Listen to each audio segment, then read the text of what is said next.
try to go.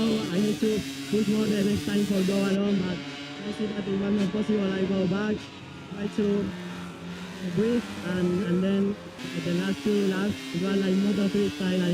I enjoyed too much. I was like Iceman, you know, Iceman, first time Iceman, and I couldn't win on the last one. I don't know how I do it, but honestly, it's amazing. Here in the Cathedral in Assen, and also Colombia put first on the group. Spain is also good, so let's go also for the World Cup this season to see at home. And thanks a lot to everyone at the corner. Congratulations, thank you so much. Huge congratulations to David Alonso. There's a cool head, there's a mature head on those shoulders. He is absolutely delirious with just his second ever Moto2 victory. He almost crashed, didn't he? Going through turn 11 on the very last lap. This was starting the last lap. Reminder once again, this is not the final lap. Alonso went around the side to try it. This is a final attempt. His first attempt, as we saw there at the inside, didn't quite work out. But in the end, this second time of asking around the outside got the job done. This is the last lap. Yeah, this is the last lap. There's Alonso then around the outside of Gonzalez, and that was the decisive move. That was the key move. The closest ever Moto2 finish here in Assen. And David Alonso, look at this. As he runs rings around the TT Circuit Assen logo. And eventually he ran rings around the opposition here in Moto2. What a victory. Absolutely superb that by Alonso.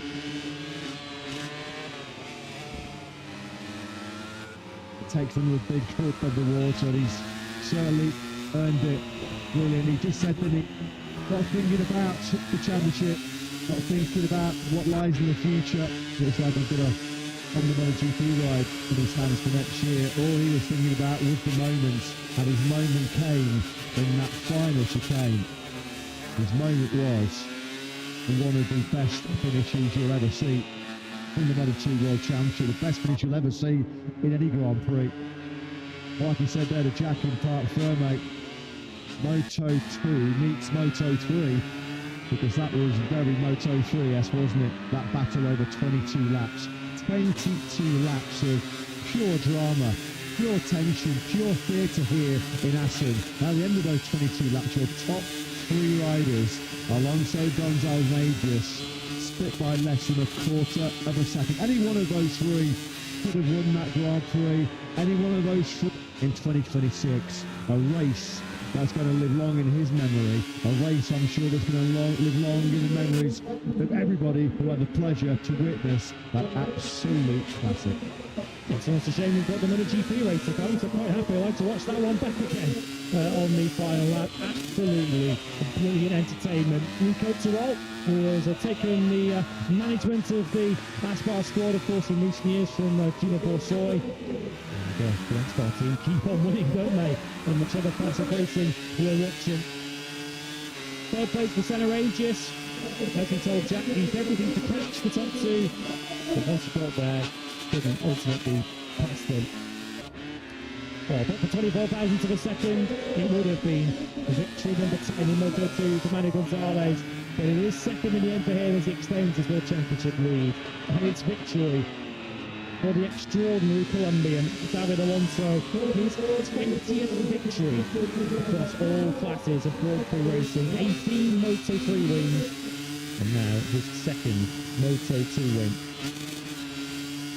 Congratulations then to the Aspar team.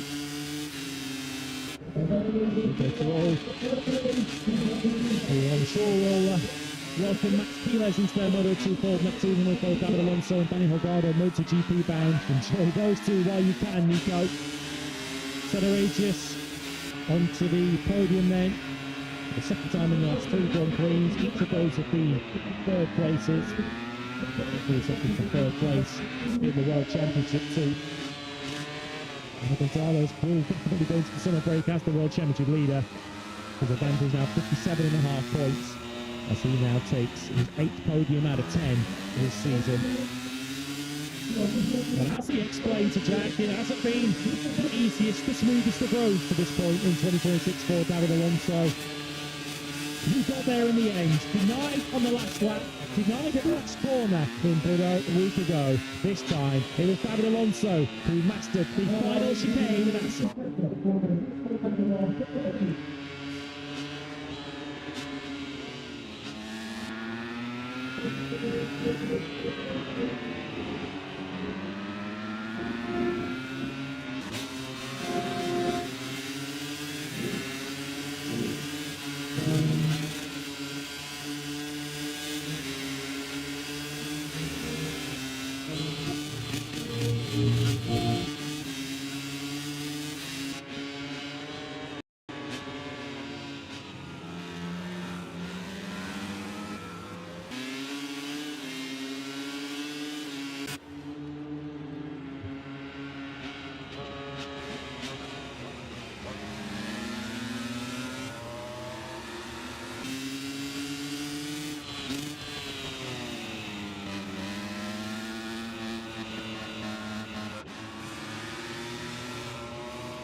Has been the on show at the end of a spectacular show here in the Moto2 World Championship in Assen.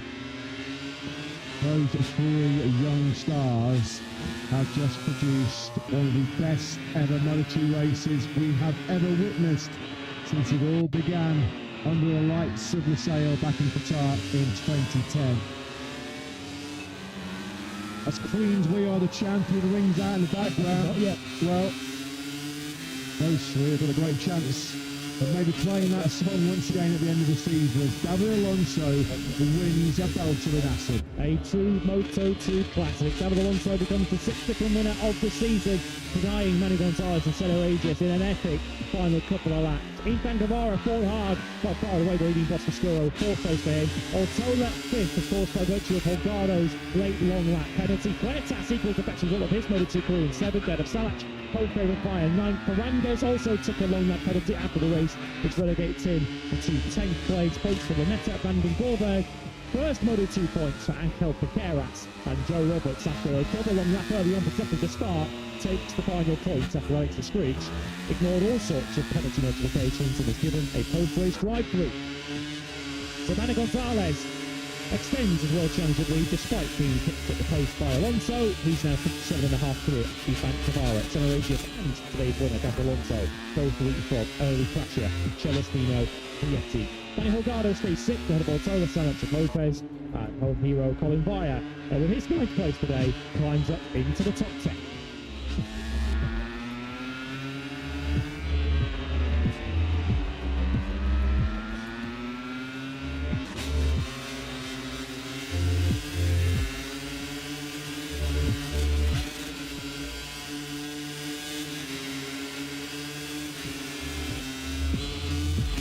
Constructor Championship, Calix locking out the podium. The first Boscoscuro hole was fourth. But the lead now for Calix is 83.5. And in the team standings, a 2 and 3 for Intact today. Sees them now 97.5 clear of today's winners at Spa.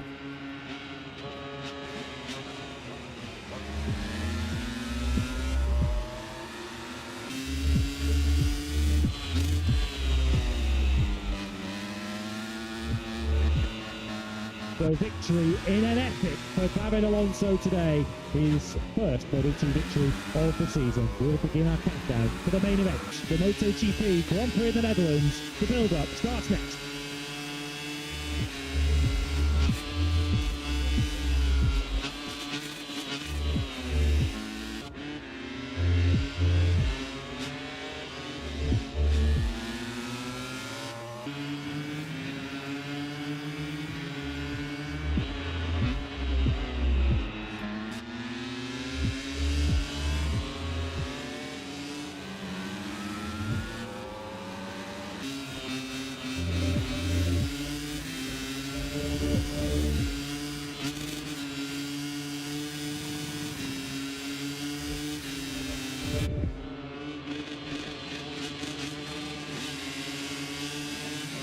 one of the biggest sporting events in the Netherlands is ready to take place at the TT Circuit Assen with the world's fastest riders ready to tackle one of the world's most iconic tracks.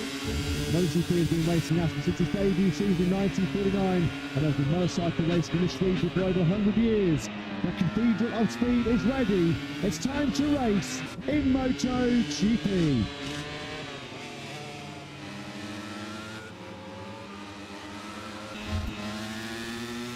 So on the very first Grand Prix calendar back in 1949, known all around the world as the legendary Cathedral of Speed. It's our most northerly track on the Grand Prix calendar. Our first Sunday race was here back in 2016, 10 years ago. Last year was the 100th anniversary of racing in Assen. Tight run through sector 1, particularly as you go through the first gear, turn 5, before you go to classic, old, traditional, spectacular Assen, weaving your way through the flat landscape. And what a final sector it is, bringing you into one of the most spectacular and dramatic sections on the entire Grand Prix calendar. As you hit the brakes in the turn 16 for the final chicane. Turn 16, one of the key overtaking hotspots here in Assen. This was Marc Marquez moving through the teammate Pecco Bagnaia to win here last year.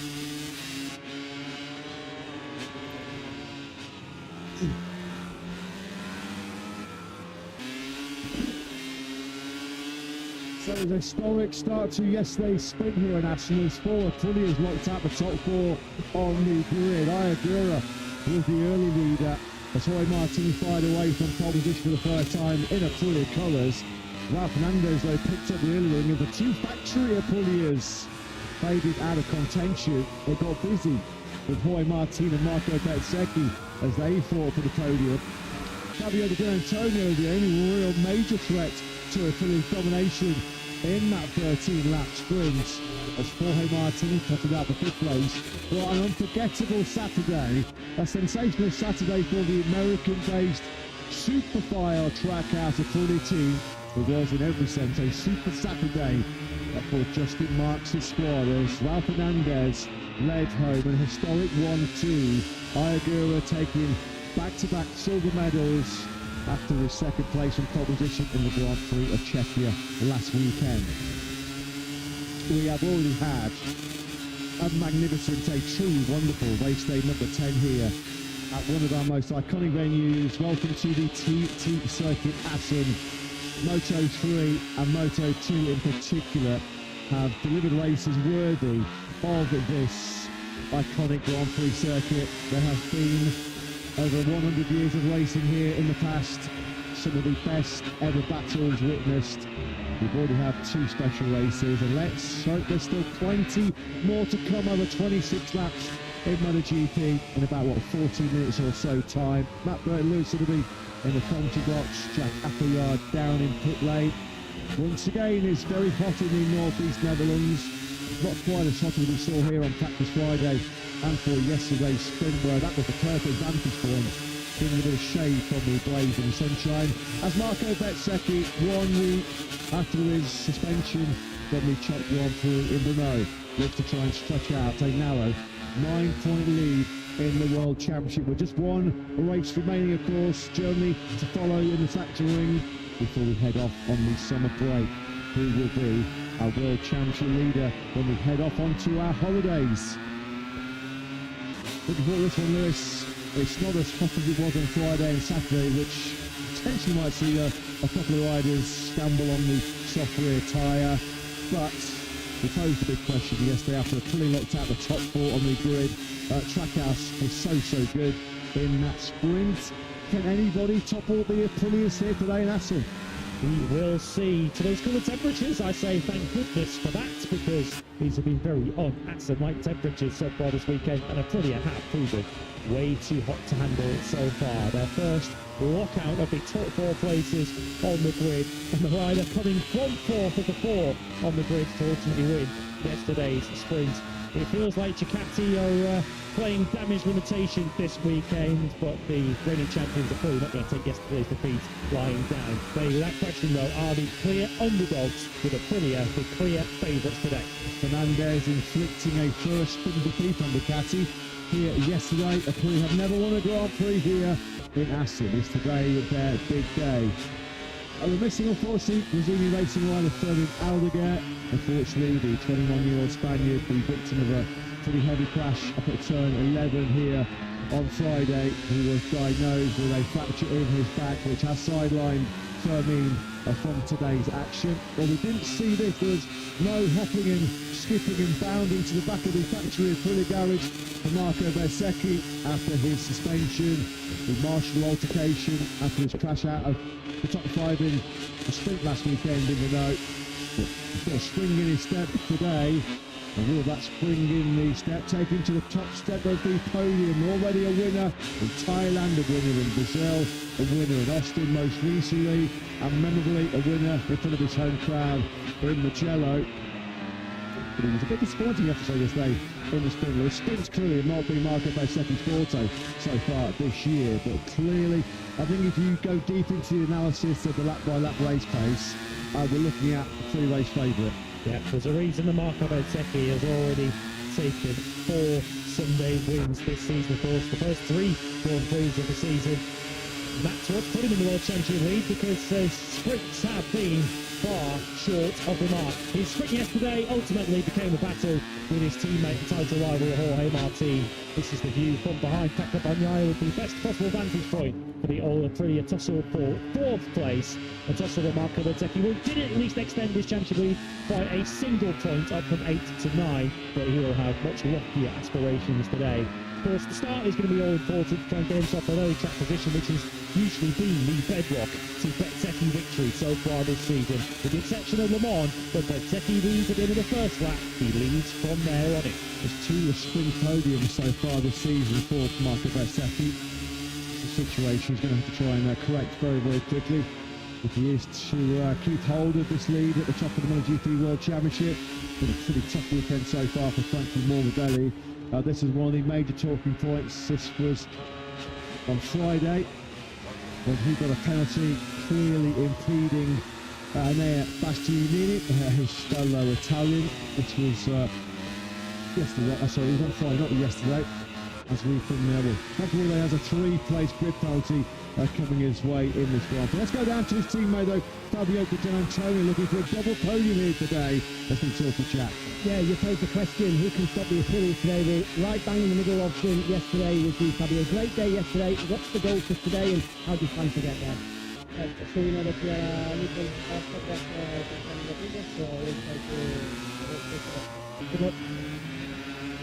Thanks Jack, thanks to the VR46 Ducatis.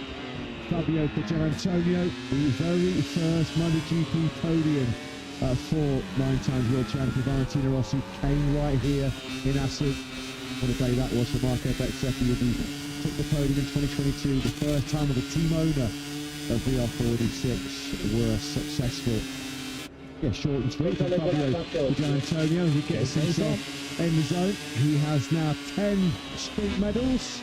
7 of those have been bronze, but nevertheless he is still firmly in World Championship contention. That sprint podium yesterday sees him sit just 22 points off the summit of the World Championship. This was a key move. Fernandez threw on from Martin for the lead, and Gianantonio threw on Agura for 3rd place, the 3rd place which he ultimately did hold on to.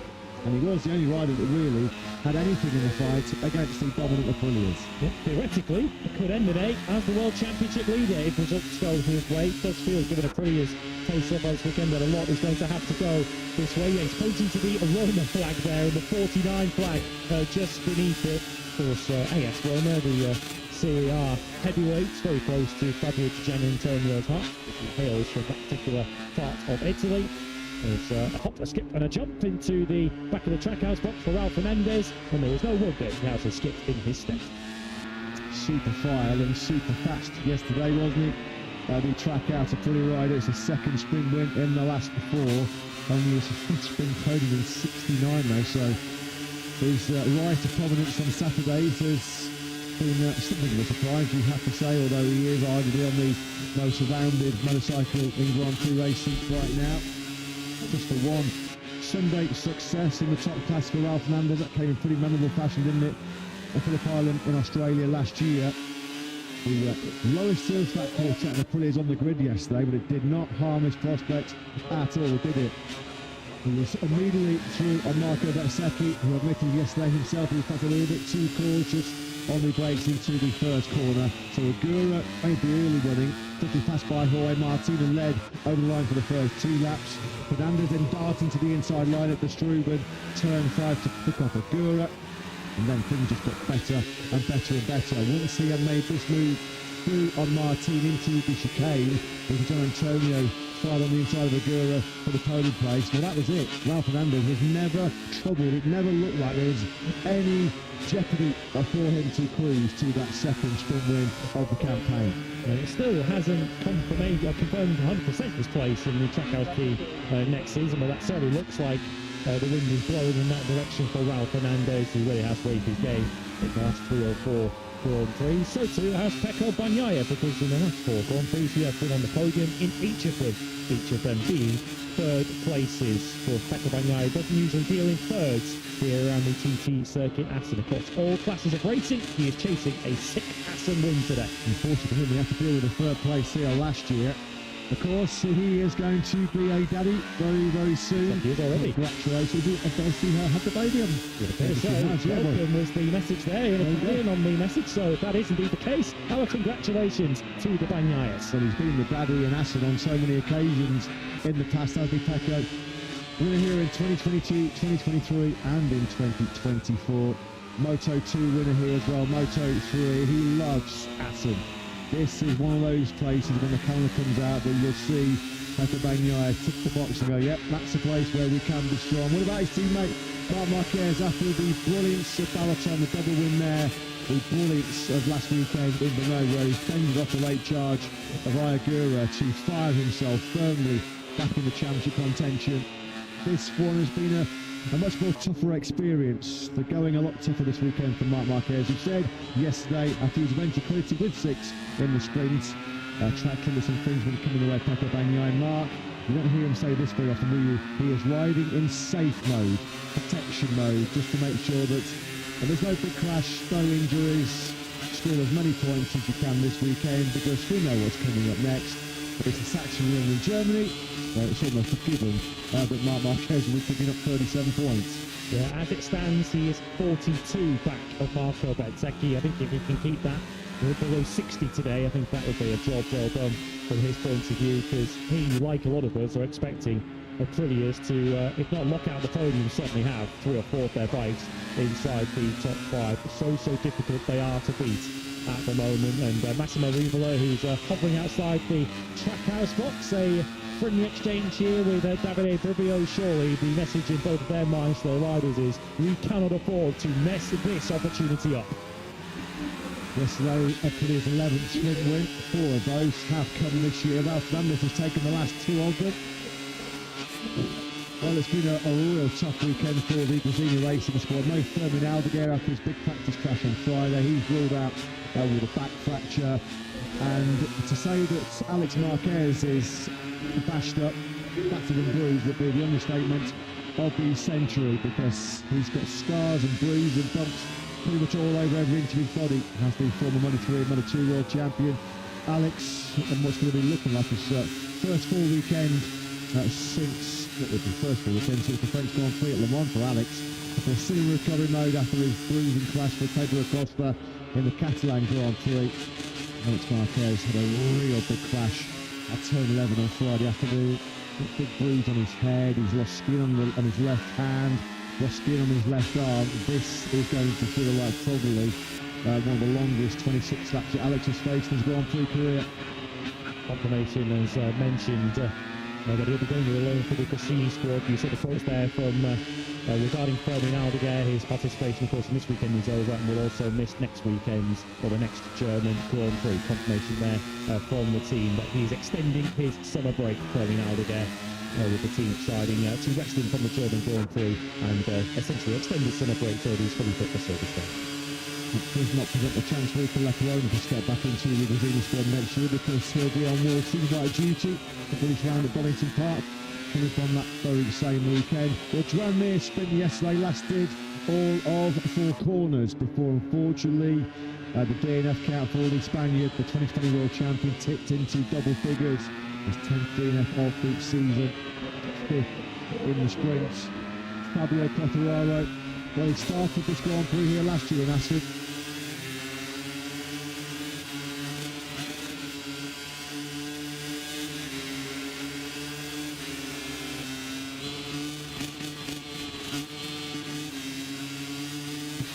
From pole position today, Fabio goes from 9.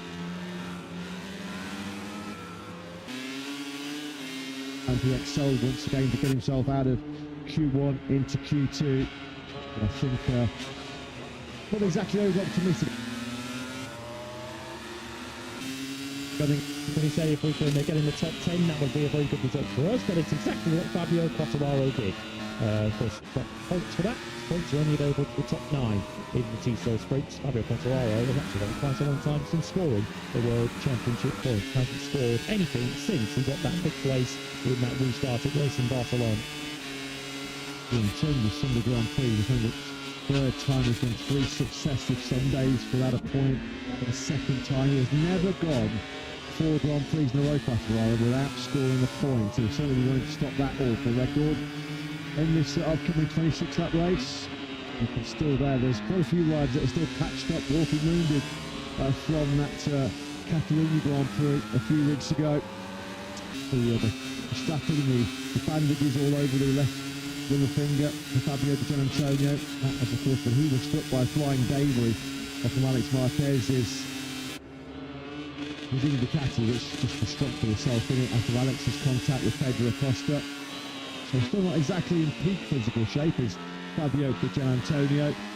He will surely see this season now as his best ever opportunity to genuinely fight for the MotoGP World Championship.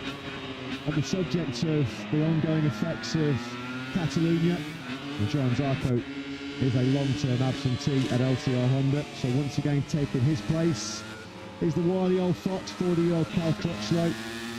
13 years ago here in Assen, was on the podium in third place back in 2013, the very same year he was on pole position, becoming the first Brit since Jamie McWilliams on pole in MotoGP since Phillip Island back in 2002. Better than sitting at home watching, getting to ride these modern MotoGP spectaculars around one of the finest circuits in the world, the TT Circuit Assen. Of course, the last time we'll see these particular MotoGP machines lap around this circuit. Topaz Gatioglu, of course, has got a formidable World Superbike record around this Assen circuit. Of course, for obvious reasons, the machinery that he's on has found his first MotoGP experience here much more difficult. Some clean belting out around Assen.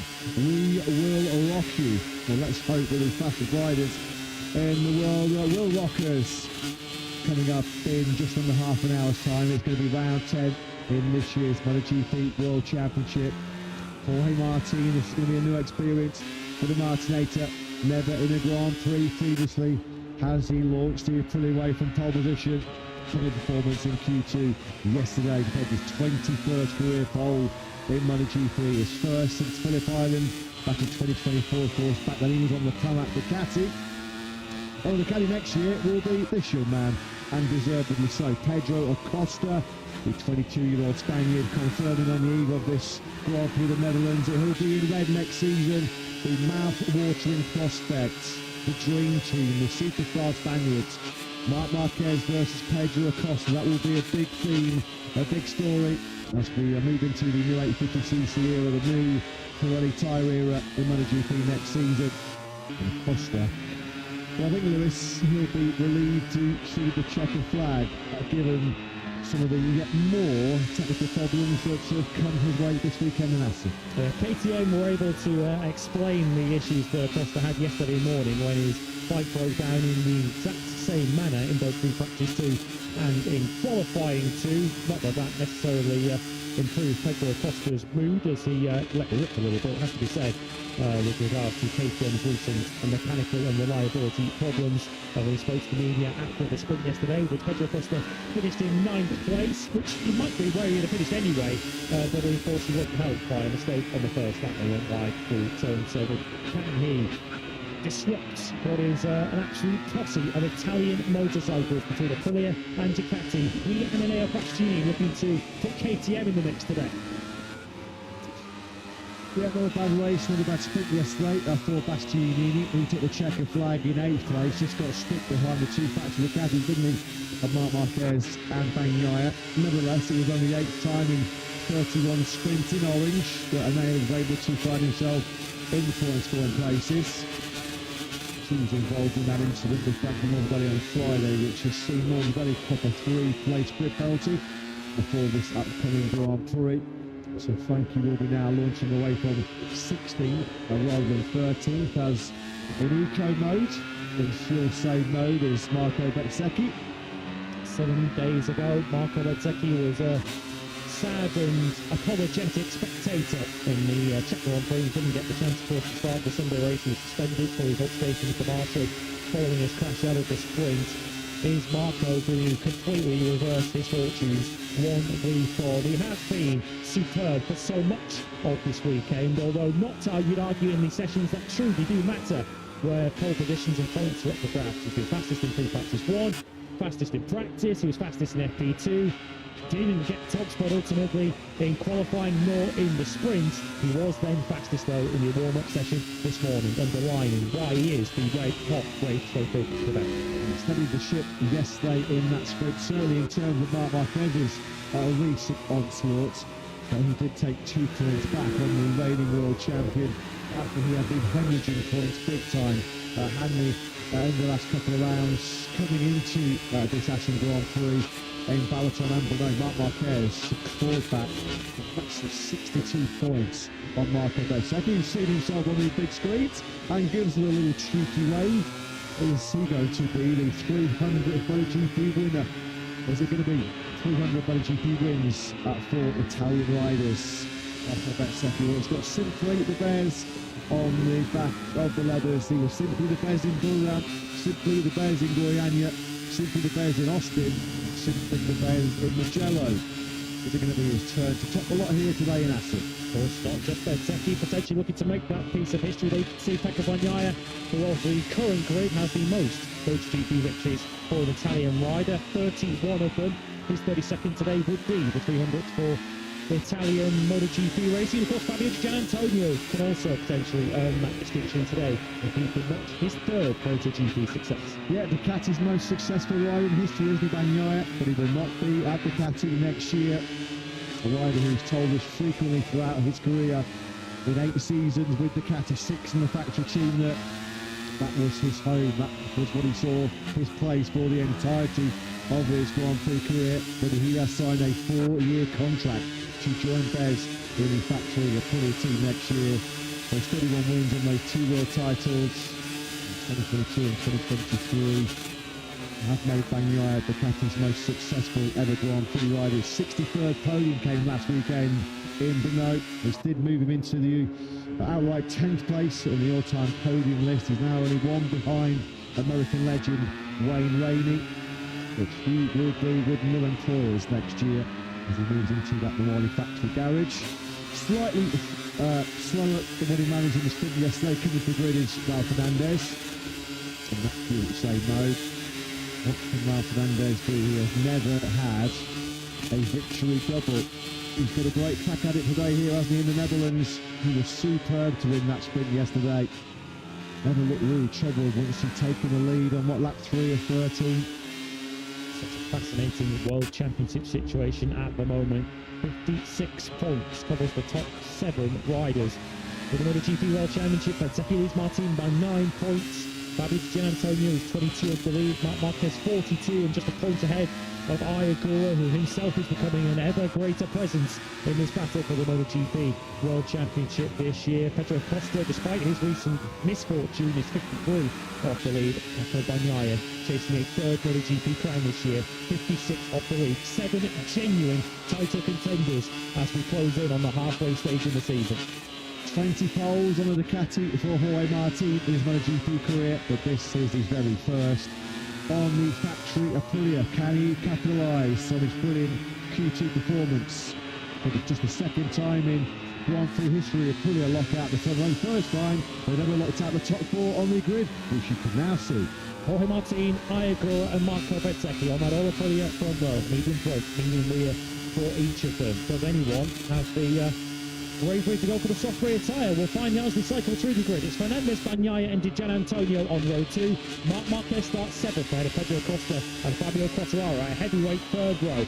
Joan Mir at the moment is going for the soft rear tyre. He and Diogo Moreira going that route. They both ran that tyre warming this morning. It's Mir, Bastianini and Alex Marquez on row 4. Moreira, Binder and Rins on row 5. All 3 of those promoted by Frankie Morbidelli's 3-place grid penalty, which relegates him to 16th ahead of Luca Marini. They're also going soft rear tyre. Miller 18th for Pramac Yamaha ahead of Maverick Vinales. Was 20th place on the grid. We find Augusto Fernandez wildcarding for Yamaha this weekend. Cal Crutchlow on top, Rasgat Thiago Caprio grid of 22, which will remind you does not include Ferdinand there. And the initial information on the grid is that Frankie Morbidelli and the 3 Hondas of Mir, Moreira and Marini are those who are currently going for the soft rear. No shock to see Mir going soft. He was the only rider in the Grand Prix of Czechia last weekend that did decide to take the punt on the soft rear tyre, and he did a brilliant job to bring the factory Honda home into 5th place. That was his first top 10 in 11 Grand Prix since his planetarium last year, and his 5th top 6 for Honda in 65 appearances. Let's go and get some thoughts so far on Brad Binder, the South African one for KTM. There's the Jack. Yeah, Brad made a great start in the sprint yesterday, and then a bit of a coming together with the teammate, cost him a chance of fighting for sprint points. Top 10 definitely the target today, I imagine. How much further up that can you aim to get to, Brad? I can't crack the top 10. I think there's a problem. So, I think we'll be okay today. I'm hoping to get a really good one. I pass some guys in. And that's the manage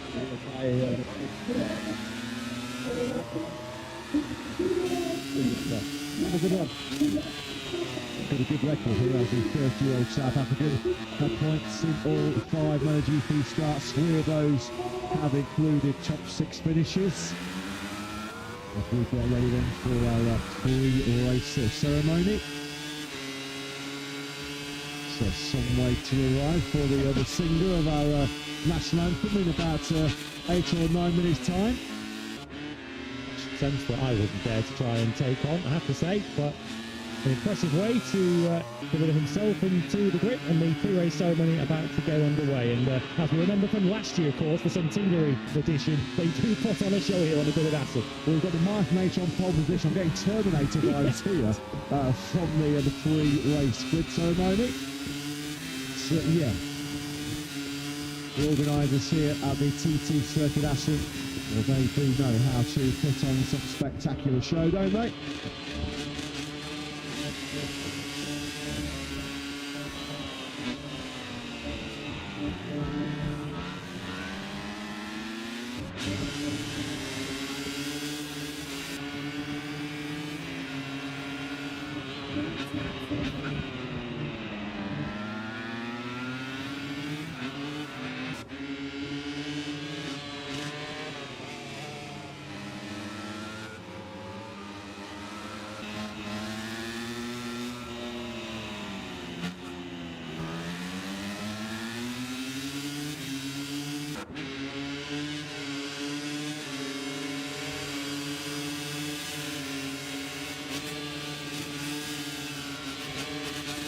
You'll recall we had a bit of AC/DC pre-race, and then we had Frankie Morbidelli quoting AC/DC lyrics down on the grid to Jack Appleyard.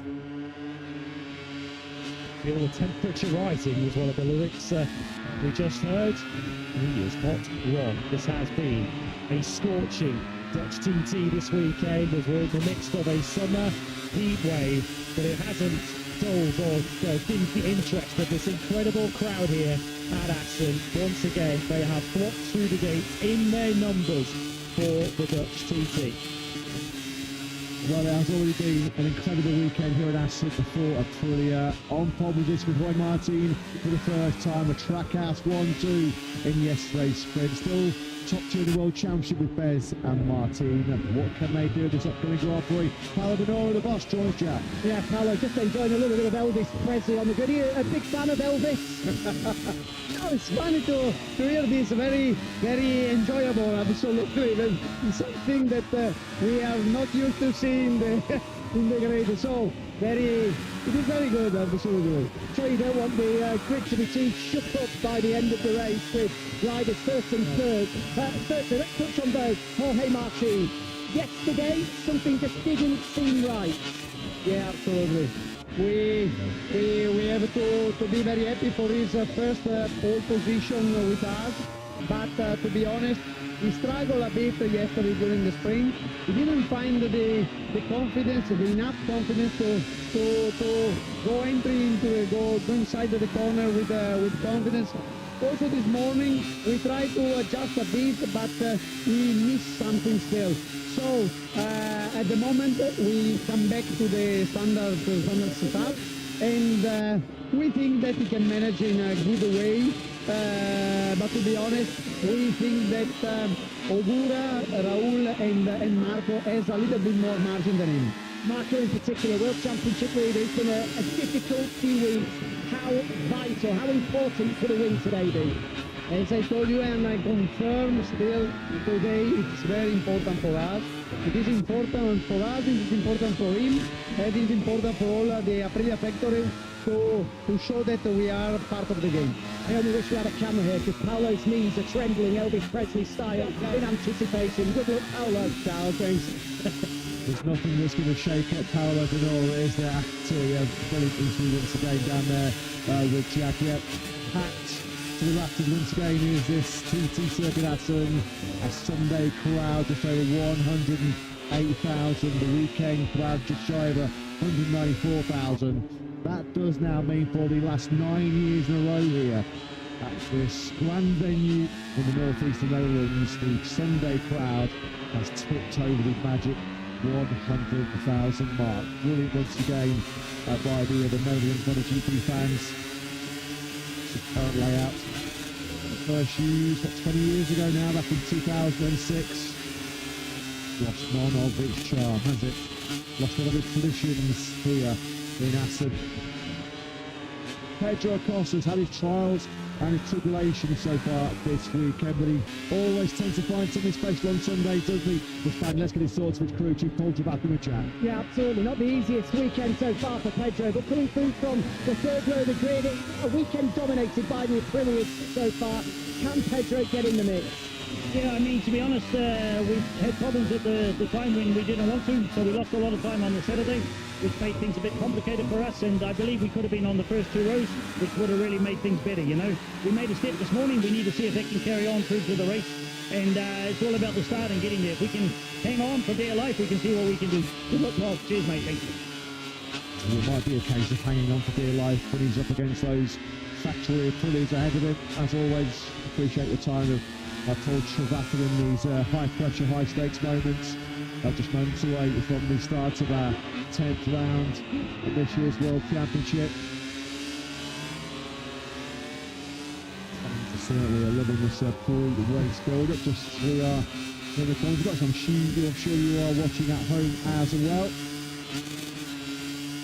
Great selfies coming over just over 10 minutes away from the start of the warm-up lap. Just the national anthem heard already over the course of this summer. Many of us getting ourselves into World Cup fever if we keep a close eye on that.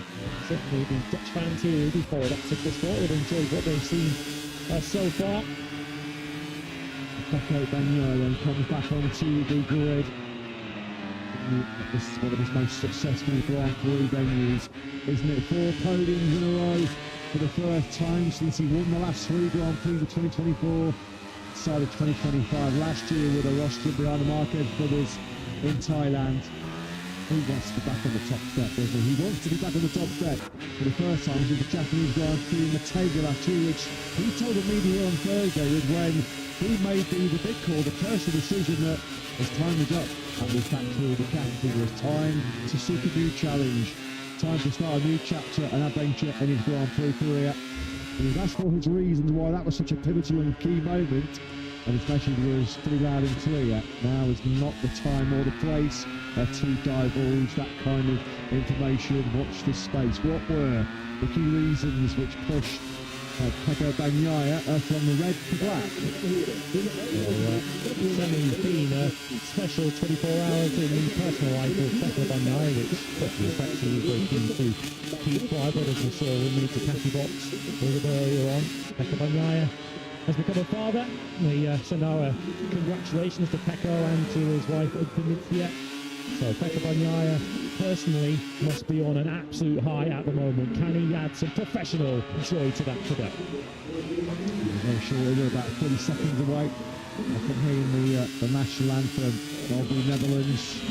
There is Pedro Acosta. He will take Bagnaia's place in the factory Ducati squad next season.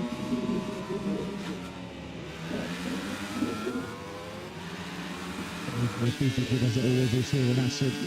It's a bucket list Grand Prix for so many fans. From the local community, proudly waving the Netherlands national flag. As we'll pause then for the national anthem.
One of the finest days in the MotoGP calendar. It is one of the biggest days in the Dutch sporting calendar. The Grand Prix of the Netherlands is less than 10 minutes away. Can Trackhouse do the double after the 1-2 yesterday? What are their prospects today? Davide Brivio's with Jeff. Well, that's a big question. It was a historic Saturday yesterday, Davide. 1-2 in the sprint, and you've got two riders in fine form for the Grand Prix. Just talk us through both of their prospects. Yeah, I mean, of course, yesterday was great results, but this is also encouraging because we had a good pace yesterday. I think we can have a good pace today. Of course, it's a different story. It's a double distance, different tires, and will be more, of course, tactic, strategy, managing something. But I think we have some good cards in the hands. We try to play our cards and see where we are at the end. But I think, yeah, I mean, if we have a smooth race, at the start, see how the race develops, we can try to be in a top position. And then we see, you know, the race is always unpredictable, but I do think we have some good cards to play, and let's try to play it. Good luck. Thank you. Soon shall see what kind of cards Trackhouse have up their sleeves. Of course, our congratulations also go to the TT Circuit Assen, as you saw there on the grid with MotoGP Sports Entertainment Group CEO Carmelo Espeleta. The Grand Prix Netherlands was acclaimed as the best Grand Prix of 2025, and what was a milestone year for this great event. Clearly having their best season in history, 4 1-2s in a single season in the modern era. But can Ducati gate crash be a fully party here in Assen? They've got two top talents in Pecco Bagnaia and Marc Marquez, multiple winners here in the Grand Prix of the Netherlands. Let's look forward to their boss, Davide Tissot, to Jack. Yeah, two riders certainly capable. You feel as though the best of their chances coming from the middle of the second row with Pecco Bagnaia. A tough start yesterday meant he couldn't challenge in the sprint. But if he gets the start right here, Davide, I feel Pecco is really confident of pushing the Aprilians hard. Yeah, this morning he was really happy about the last modification after the sprint we did last night, and we'll see. Today depends also which kind of tire that will make you starting fast or arriving fast with a soft and medium compound on the rear tire. So we'll see the choice and the strategy of each rider. I'm sure that Bezzecchi will be very, very, very strong today, and I feel he's the rider to beat, but in the end, Prix are there and Ducati trying to catch them. Well, as we heard, none of the front three rows were going with the soft rear. Has that now changed? Is someone gambling on the soft rear? I think that somebody will gamble it. Thank you, Davide. Thanks, Jack. Thanks to Ducati boss Davide Tissot, as the reigning world champion goes through all of the limbering of exercises, putting himself as loose as possible. Marc Marquez rarely in safe mode. That was the message from the number 93 coming into this Grand Prix. We do feel a pair of top 6 finishes for the 33-year-old Spaniard will represent a real solid weekend's work here in Assen. He's seldom wrong, is he? Davide Tardozzi, his clear pick as the favourite then for glory here in the Grand Prix of the Netherlands. He said Marco Bezzecchi is the one to watch.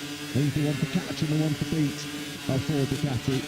Ducati, as mentioned earlier on, are the clear underdogs around here against the quartet of Aprilias who lock out the 4 places at the front of the grid. Of course, Aprilia have at times this year got in their own way when they've had the kind of package that could have challenged for victory. Of course, the start of the race in Hungary when Martin wiped out both Bezzecchi and Ralph Fernandez. Martin and Fernandez tripped over each other in Barcelona as well earlier in the year. But this surely the biggest of opportunities for Aprilia to score some big old points. 3 Grand Prix off the front row in his career, Marc Marquez. You feel like this is going to be a big task. I don't think there's been a second of this weekend from the very first lap on Friday where Marc Marquez has given himself any kind of a chance of disrupting the Aprilias here. He's always felt like this is going to be one of Aprilia's real strongholds, one of their key Grand Prix. That has been proven so far, with Aprilia leading all practice sessions, the morning warm-up, pole position, first to second in the sprint. I mean, you feel like this is Aprilia's race to lose. I think marking top 6 would be a brilliant result for Marc, particularly in terms of the championship, particularly when you feel about what's coming up next in the Saxon. He said recently, didn't he, after the double-winning Balaton in particular, doesn't feel like physically he's going to be engaging full Marc Marquez attack mode until he gets to Germany. And the problem is when he does unleash Marc Marquez full attack mode, well, we know what a potent threat that means he's about to become. Especially around somewhere like the Saxon, which is taken as read that he's going to win there, but it's just underlines why Aprilia need to punish him hard this weekend when Marc Marquez is slightly riding within himself. All 4 Aprilias in the front row and a bit. 1, 2, 3 and 4 on the grid. Can they convert that into Sunday success? The grid starts to clear. Who is going to get that clear run down to the first corner?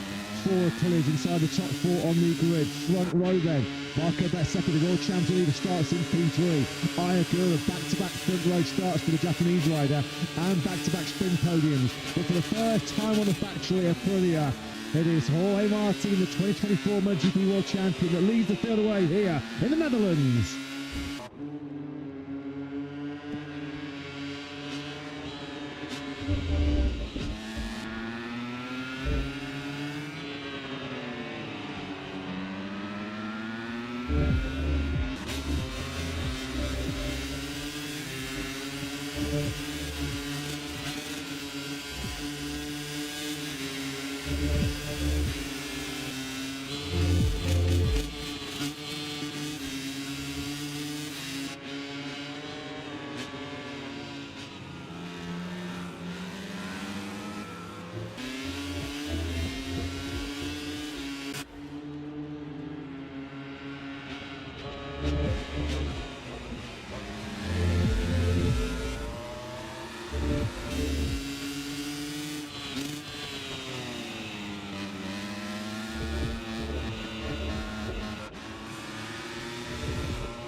The Cathedral of Speed welcomes the world's fastest riders. It's the Grand Prix of the Netherlands. It has already been a fantastic weekend in Chapter 10 of this year's MotoGP World Championship for Aprilia.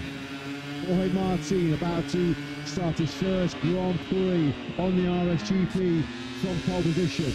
Aprilia for just the second time in their history have locked out the front row of the grid. Watch out for the fast-starting Ayagura. He's second on the grid. What about World Championship leader Marco Bezzecchi? He completes that front row in 3rd place. Looking to bounce back from a disastrous Prix Grand Prix in Czechia last weekend.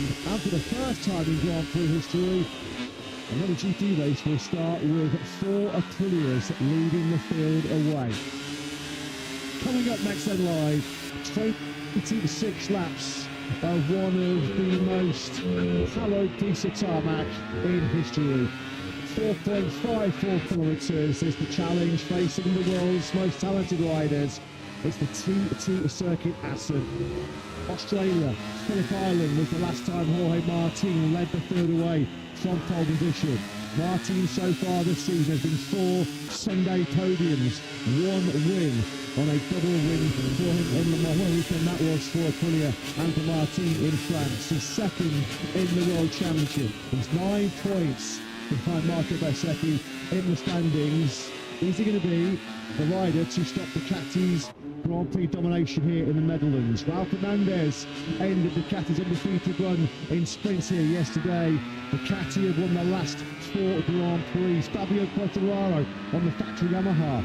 The year he went on to win the World Championship back in 2021 was the last time Ducati had been here in Assen on Sundays. The very latest time information has just dropped from Michelin. There are 5 riders on the grid of the 22 starting who have gone for the soft rear tyre. They are Alex Marquez and the 4 Hondas. Ranier made the soft rear tyre work brilliantly for him last time out in Brno. Took what was a very rare top 6 for the 28-year-old Spaniard.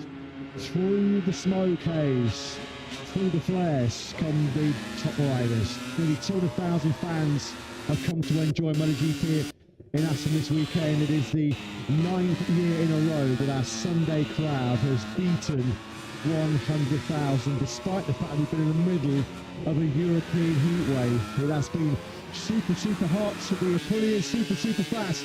But who is going to prevail in the most important part of the weekend? Green flag clears at the back in front of a massive crowd here, but in Assen it's lights out and we're racing in MotoGP here in the Netherlands. Jorge Martin has made a perfect start from that pole position, but I agree with the electric away from the line as well. Look at Marco Bezzecchi, a little bit slow to react on the brakes into the first corner. Ralf Fernandez is going to pick up Perez into turn 2. Martin does lead. It's an Aprilia 1, 2, 3, 4. There's Martin in the front. And the 2 factory Ducatis are next. It's Marc Marquez at the inside of Pecco Bagnaia. Fabio Quartararo is getting bold on the inside of turn 1. He's behind the Ducatis in 7. So once again, he's going to go the long way around the outside of Bezzecchi there. He's Bagnaia, his future teammate, loose on the rear tyre there to squeeze the power on. What's Pecco Bagnaia? Let's not allow Marc Marquez to go side by side on the factory Ducati. So Marc Marquez now does nestle that P5 away. So once again, like in the sprint yesterday, Bezzecchi with work to do with the clear pace he's got. He is the 4th on track of the 4th it is. Bagnaia looking at the inside, but the door slammed in his face by his teammate. Red on red at Steckelbar there as they come through the smoke haze. Pedro Acosta trying to move on the inside of Quartararo into turn 9. That's a battle for 7th place. Diogo Moreira's had some sort of issue on the first lap. He's at the back of the field, but Marc Marquez certainly isn't in safe mode here. He's attacking Marco Bezzecchi. Yeah, Marco Bezzecchi. You can see that Agura and Martin brake later than and that run down to the first corner. He's been picked off there now by the 93. Juan Mir then has not even completed a single race lap here this weekend. He was out on the first lap of the spin yesterday, turn 4. He's gone 6 corners further around this time around. That's Fernandez through on Agura. That's beautiful by Fernandez. Trackhouse on Trackhouse. Fernandez up in the 2nd place. Perfect first lap by Martin from pole. He leads by 6/10. Bezzecchi's under pressure again as Fernandez and Agura go side by side again. Agura retakes it. And look at Marc Marquez stepping on opportunity to take 2nd place. A shoulder to shoulder, elbow to elbow, go to Trackhouse of Aprilia. And this intense battle behind Martin is seeing the 2024 World Champ streak away. Somehow, Marc Marquez now up in the 2nd place, albeit briefly. That's Fernandez retaliates. I mean, this is a gift. The mother of all gifts for Martin. Yeah, the first sector, Martin's lead is 1.5 seconds. Already look at Marc Marquez once again behind Ralf Fernandez in safe mode until the visor goes down. Safe mode. He doesn't have a safe mode, does he? Marc Marquez. He's been playing some serious mind games all weekend, hasn't he, this weekend? He came into this Grand Prix saying, well, if Marco Bezzecchi didn't take 37 points, it's been a poor weekend for him. It's certainly been a poor start to this Grand Prix for the World Champion leader. He's in 4th place. Yes, the big loser out of all that melee was clearly Agura, who was attacking Ralf Fernandez into turn 1 for 2nd, came out of it all in 6th place. Both Marc Marquez, Pecco Bagnaia and crucially Bezzecchi all passed Agura. Bezzecchi runs 4th in between the factory Ducatis. Yeah, Fernandez and Agura will swap in the same paint in turns 1 and 2. Agura then in recovery mode here, trying to get back through on Pecco Bagnaia. Oh, no! Marco Bezzecchi has a monumental crash. A huge get out through the super rapid ramp shot. That's fourth gear through there at almost 200 kilometres an hour. And Marco Bezzecchi's World Championship goes from bad to worse. He was banned from last weekend's Grand Prix of Czechia in Brno, and he's an early fall here out of podium contention, and this was big. This was a huge crash for Marco Bezzecchi, who has lost the front of the factory of Prix and is going to lose the lead in the World Championship. He was trying to line up a move, I think, on Marc Marquez. So keen he was to try and make up the ground that he'd lost on the first lap. That is as fast as it gets around this TT circuit. That's our hope is that Marco Bezzecchi is okay, but his World Championship lead looks like it has disappeared out of the window. Yeah. First and foremost, let's hope that Marco Bezzecchi is okay, because that was a real scary crash. One of the fastest crashes you can have on the Grand Prix calendar here, as you sweep through the fourth gear left-hander, Radishuk. That was a scary one. Turn 15 then has taken Marco Bezzecchi out of this Grand Prix. It's taken the World Championship lead away from Marco Bezzecchi. Oh, dear me. Well, he crashed out the first corner, didn't he? After the Jorge Martin aggression at Balaton. He wasn't even able to fight for a point last time out, but no, this is now the third successive Grand Prix that Marco Bezzecchi is not going to score on a Sunday.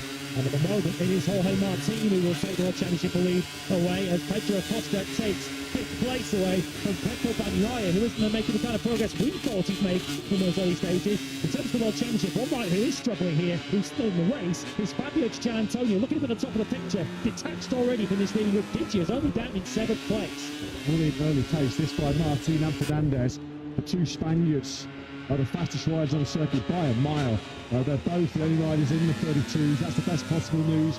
Marco Bezzecchi has been taken to medical attention. He has been reported conscious, because that was big crash for Marco Bezzecchi, whose world title challenge is just starting to unravel a little bit, isn't it? We've approached the midway point of the season of 2026, which started so brilliantly with 5 successive top 2s, 3 successive victories in the first 3 Grand Prix, but that was big.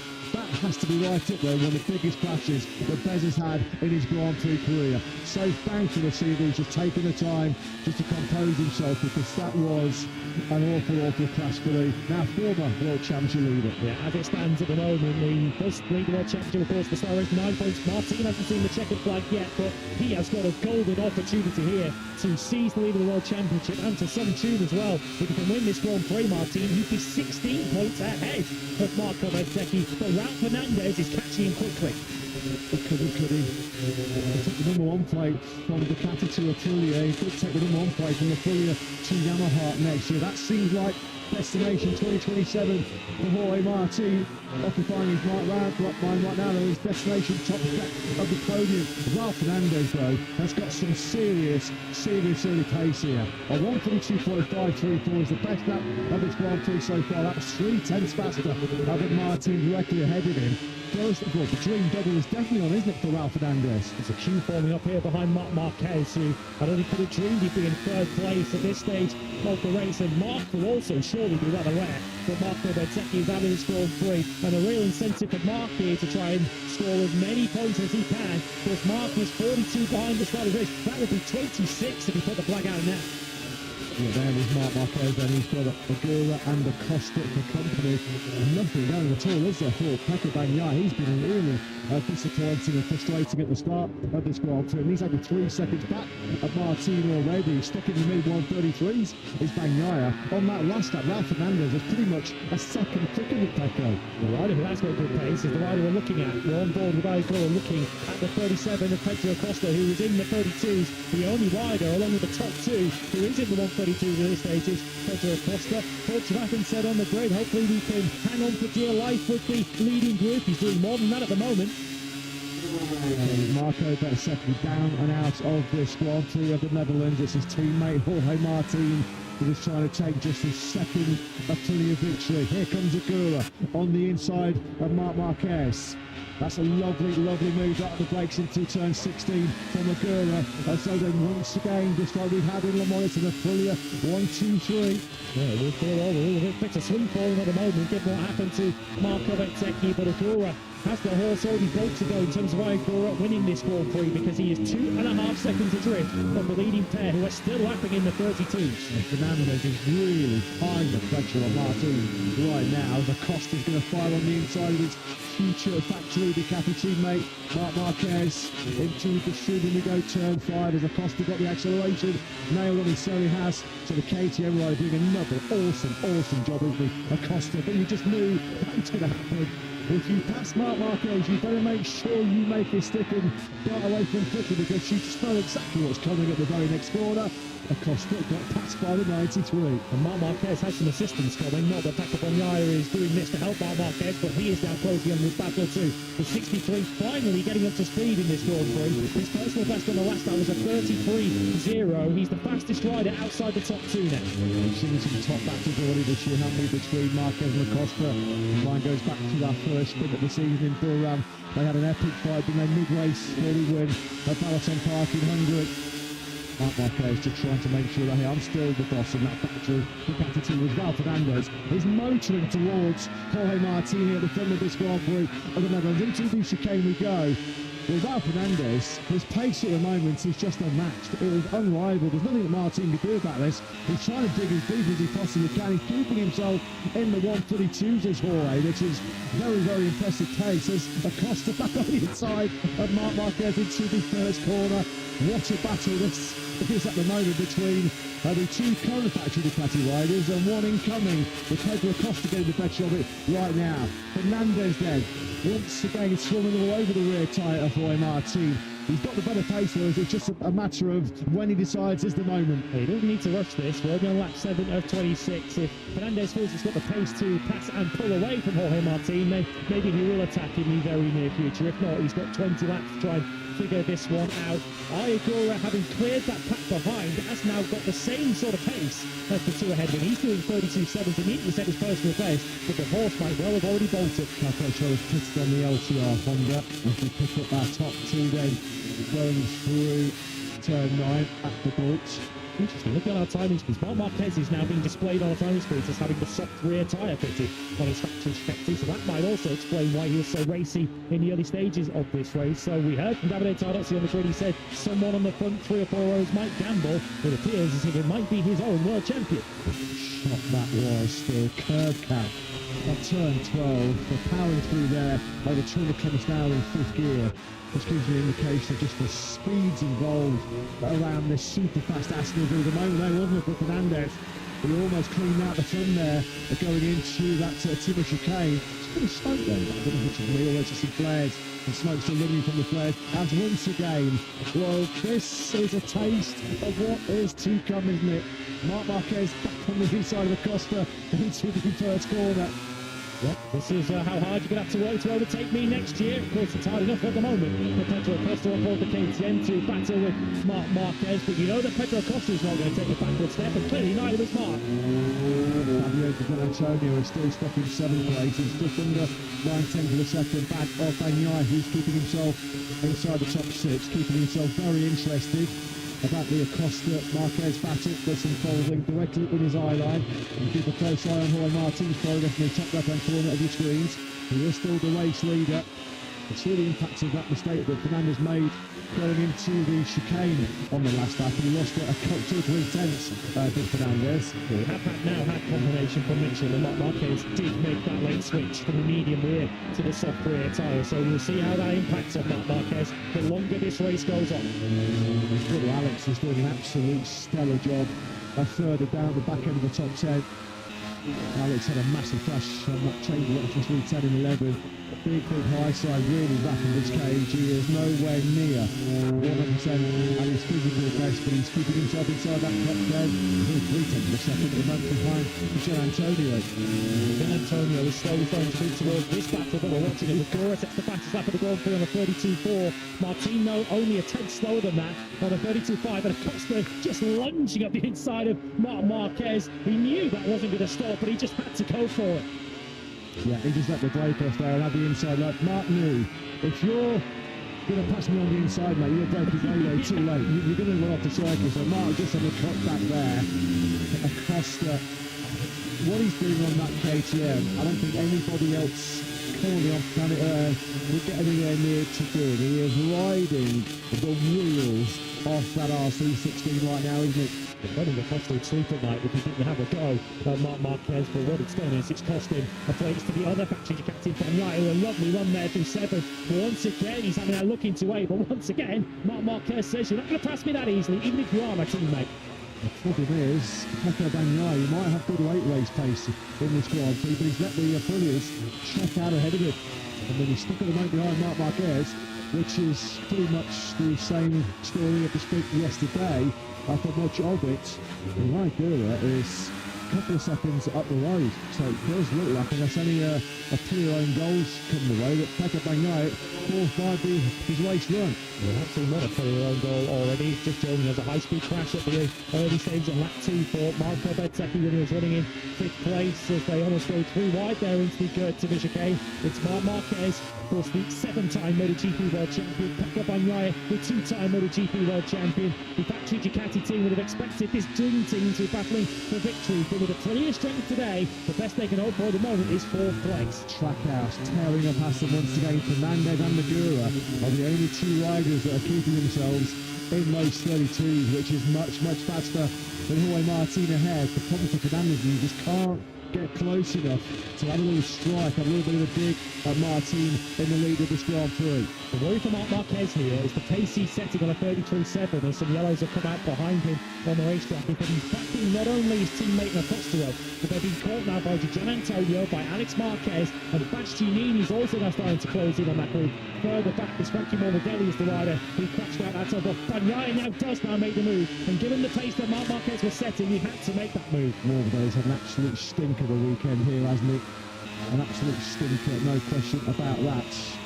Toprak Razgatlioglu just set his best after the Grand Prix. He's right in the hunt for honours for Tech Yamaha. He's having a pretty good back at the moment with Fabio Quartararo. Toprak is currently in 11th place. Frankie Morbidelli was down in the sprint yesterday at turn 3. This time around it's turn 4. Which has caught the Italian out. Now already Bagnaia is starting to stretch away from the Marquez across the squabble. Gian Antonio is coming to join that particular squabble. Of course, Dichio with a chance to gain some big points with Bezzecchi out of the action. Of course, the World Championship lead on course to change hands at the moment to Jorge Martin, who exchanges 32.8 with Ralph Fernandez. Agora is just steadily chipping away at the gap between himself and the top 2. It could yet still be a 3 Aprilia battle at the front. And as soon as Bagnaia got clear road ahead of it, that's his best lap of the Grand Prix. The problem was he just took too long, stuck behind initially across to Marc Marquez, and then he got to head of the paragraph immediately. As soon as he got through, he was able to drop himself pretty close to the 32s. Trouble is, Iagura is 3.8 seconds up the road. Jorge Martin, the leader, over 5 seconds up the road. Bagnaia is going to need more Aprilia problems, and he's going to extend his recent podium run. Fabrizio Gian Antonio then runs 7. He did a 33.1 last time around. That was another 4 tenths quicker than Marc Marquez, who did at least up his pace slightly to a 33.4. But Marc Marquez is slower at the moment than the next 6 or 7 riders immediately behind him. Fingers in ears for Maverick Vinales fans. He's 2 seconds off the pace at the moment. 10 laps completed. Maverick Vinales 20 seconds behind your race leader Martin. He's been making some rather bad comments towards KTM and the way they're treating a potential renewal of his contracts with Tech 3 and KTM in 2027. At the moment, piling on the misery for the top gun is down in 17th place and 2 seconds off the pace. And this is one of Maverick Vinales' favourite tracks, isn't it, Assen? The KTM, of course, not working as well as it has in other circuits on the calendar, but it's not going badly with Bastianini up in 9th, and of course Acosta in that battle with the factory Ducatis up ahead as Bagnaia. Now Marc Marquez actually have now set personal best. They're now into the 132s and matching the pace of the leaders. So Marc Marquez is now starting to get up to speed after struggling with a clear for pace, lapping in the mid-33s for the last 4 or 5 laps. Keeping a close eye on Bastianini at the moment because he's just on a 32.8.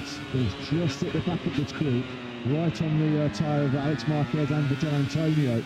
We know how good Amaya is at keeping grip underneath him for the crucial final laps. Martin then. That gap between himself and Fernandez has not really come down to under 0.3 of a second, has it? I just wonder whether the fact of Fernandez's mind at the moment is doesn't want to get too close to the rear tyre of Martin with some tyre temperature and pressure issues just to occupy his mind. He might have just sensed that, okay, well, let's just play the patient game, let's just play the long game, let's play the waiting game. I feel like I've got the pace to lead, but we need to pick the optimal moment. And he knows full well what is on the line for Aprilia collectively. This is what it looked like from on board Marc Marquez from the third row of the grid in second place. Bezzecchi was battling up ahead with the second of the Trackhouse Aprilias there. On board at that stage was Raul Fernandez, and Marc Marquez trying to pick his way through, which he did ultimately pass Bezzecchi before the end of that first lap. Exactly then, 0 to 100 kilometers an hour, well, razor sharp off the line was Marc Marquez. You can clearly see there from the onboard, spot it on the outside as well. Aguirre and Martin just played that a little bit later than Michael Bezzecchi into the first corner. That's what saw him get swallowed up early on. And as he was in recovery mode, it's what led to the mistake, which potentially was going to cost him the lead in the World Championship this year. Oh no. Right, Is that Acosta? Another Pedro Acosta, KTM I'm afraid this is not a replay. No. Something on his hands. What's going on here? He's been spat onto his hand by the looks of it. Paul Travapin, his crew chief, looks on, scratches the beard there, does Travapin. Pedro Acosta. Your heart goes out to the 22-year-old Spaniard, doesn't it? I mean, how many more times are we going to say, I mean, he was really angry yesterday with a couple of technical issues that stopped him having any kind of really good touch for the sprint. Unacceptable with some of the words that were coming out of his mouth. Pedro Acosta's going to need about a 3-mile exclusion zone around him when he gets back to that garage, because, I mean, that is, if it is indeed technical, which it looks like it may have been, that is super cool in the extreme. A very long list, unfortunately, in recent rounds. Pedro Acosta has won the World Championship points, but it's costing him. Of course, coming into this weekend, they're coming down, he was 53 points off the World Championship lead, having lost a hatful in recent weekends due to a variety of problems. So Pedro Acosta, rightly, he can feel he's costing him a shot at the World Championship at the moment, these problems. He does not deserve that. He does not deserve that. He is clearly by a mile the standout rider that KTM have on their books right now. You really have to look at where some of the KTMs have been finishing behind Pedro Acosta in the first part of the season. That was a tough pill for Acosta to swallow once again. So I put Razgatlioglu's going the wrong way as well in this Grand Prix. In fact, he's over the pits. I was about to say Razgatlioglu's name is tumbling down the order. He got himself up as high as 11th. He was right on the back wheel of Fabio Quartararo. But the Turk pits, and so too was Pedro Acosta. Yeah, well clear of him when he jumps off that field of both the mechanics down there. What is going to happen right now? Let's have a listen.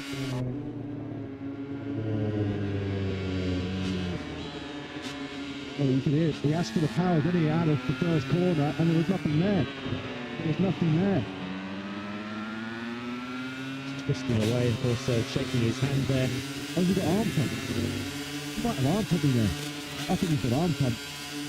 Half distance out here in the Grand Prix. It would be astonishing for Pedro Acosta if that is indeed the issue. Whatever it is, whether it's physical or mechanical, Pedro Acosta is out of this Grand Prix. And Topar Razgatlioglu dropping out on the exact same lap. So we'll wait to hear from Pedro Acosta later on as to what the issues are. But Pedro, once again, leaves the weekend with, 1 point yesterday from the sprint. That's 1 point in 2 weekends for him. The way he's shaking that arm out there, the way he's sort of clenching his face, that looks like it might be an arm pump issue. As hit Pedro Acosta, you know that where Jackie's right now is going to be parked right outside that factory KTM garage, trying to find out exactly what has happened. So maybe it's more physical than technical. We'll find out very shortly, I'm sure, as we look then. Oh, that's going on with Pecco Bagnaia. Now Pecco Bagnaia's Ducati has gone kaput. This is turning into a race of survival, isn't it, here in Assen? Michael Bezzecchi tumbling out of the high-speed turn 15 early in the Grand Prix. I mean, Bagnaia's tall, Pecco Bagnaia is cruising. Right, it was running in 4th place. So, boy, as this released some of the pressure off Marc Marquez's shoulders, the two riders, well, the rider immediately ahead of him and the rider right behind him, both out of the action on consecutive laps. I mean, Bagnaia there was being aggressive on the brakes down that straight, and it doesn't look like there's any kind of issue with the rear eye-up device when he was trying to get it disengaged. You can see him have a handful of brake back at the front then. It's your all Aprilia top 3. There's so much drama unfolding behind that trio of Aprilia.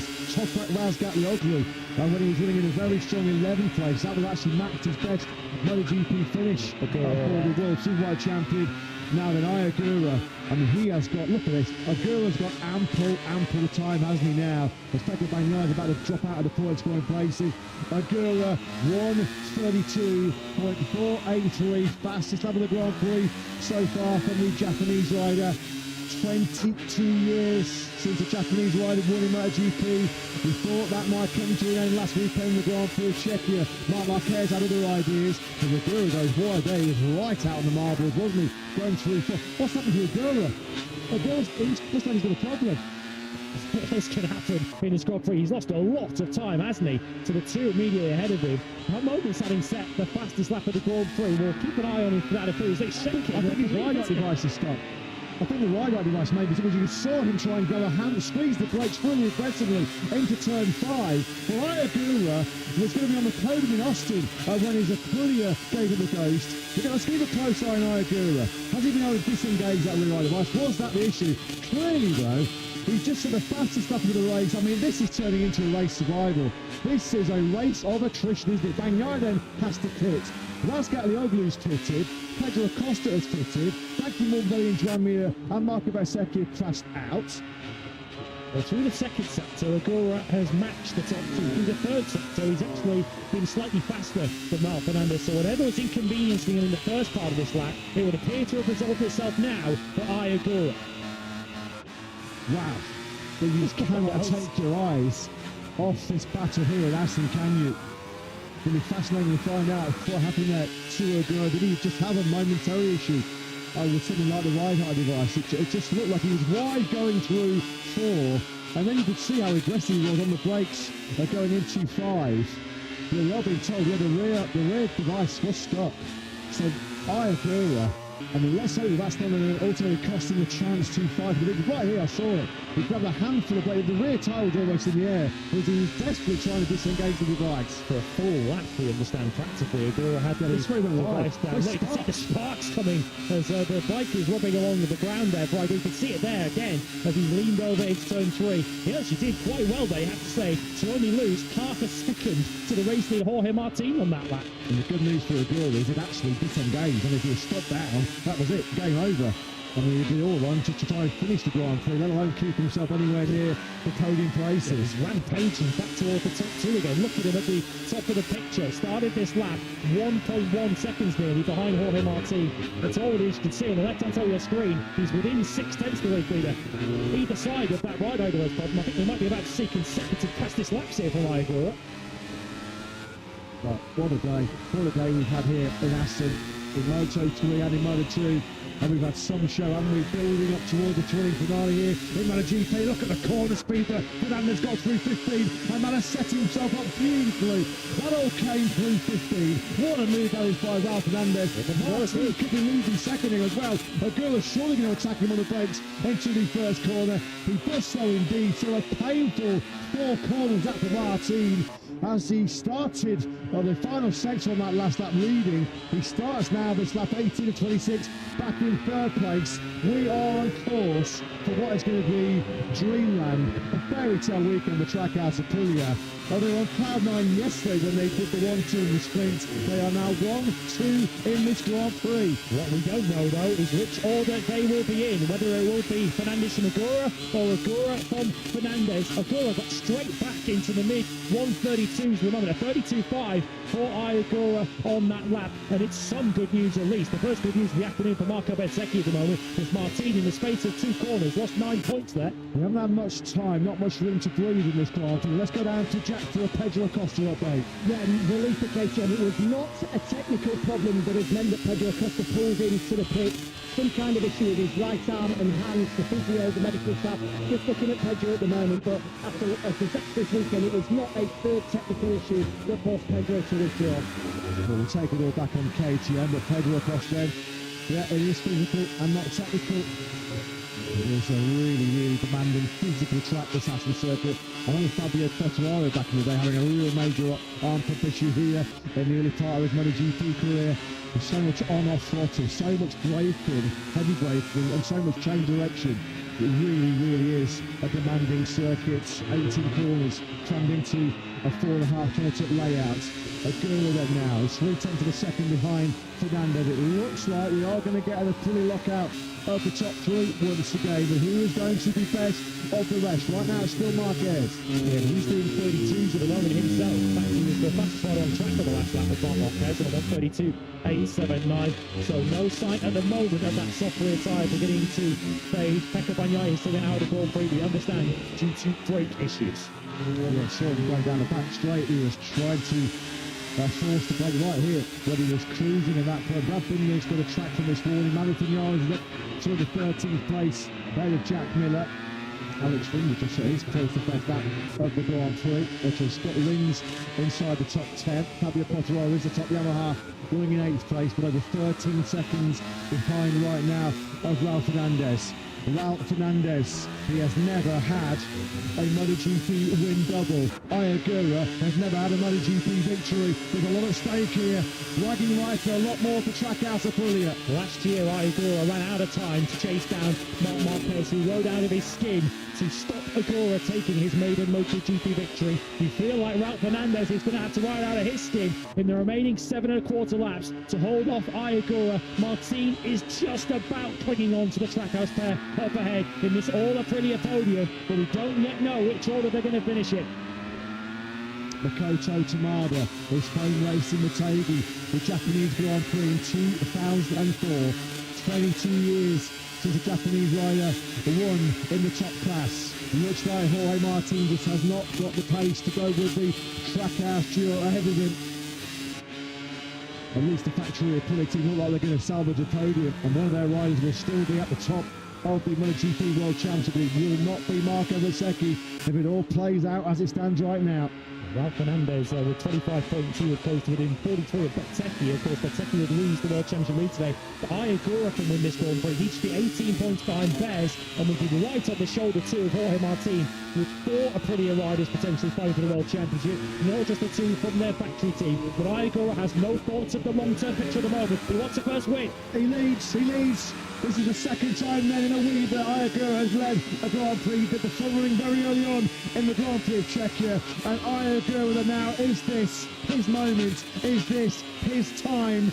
How's your heart rate, Davide Brilliant? How's your heart rate, Justin Parks, watching you home back in California? Because Aguirre, look at that straight away, he has taken a massive chunk of time out of Raul Fernandez. Aguirre then leads here in Assen. He's got just over 6 laps remaining between himself and a first Japanese win in over 2 long decades. To attack the early of that, he clearly felt he had the pace to pass and pull away. Fabio Gianantonio is going to fall of Marc Marquez, who goes across the gravel track. We've seen him and others across that gravel track before in the final chicane. Fabio Gianantonio riding for VR46, of course, as he takes 4th place. That's in 2015, anybody. Marc Marquez versus Valentino Rossi. So that has now dropped Marc behind good of Alex. That's for his second, of course. Alex Marquez is just, I mean, whatever painkillers Alex is taking, I think we might all need the adrenaline. As you can see there, Marc Marquez just rolling the throttle as he ploughs through the gravel track at the Timmy chicane.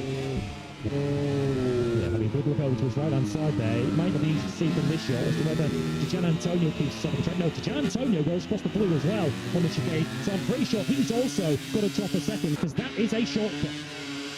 This one looks like it might be over the contest. We're just having hit the front. Aguirre already is over a quarter of a second clear of Fernandez. FIM MotoGP stewards are going to be busy right now, aren't they? The pencil's getting sharpened once again. As the Gianantonio then goes through turn 9, the Bolt. Here he is now then going through 10. Alex Marquez, this I've just about to mention, what a ride. He's got barely any skin on his left arm. He rips a whole bunch of skin off his left foot.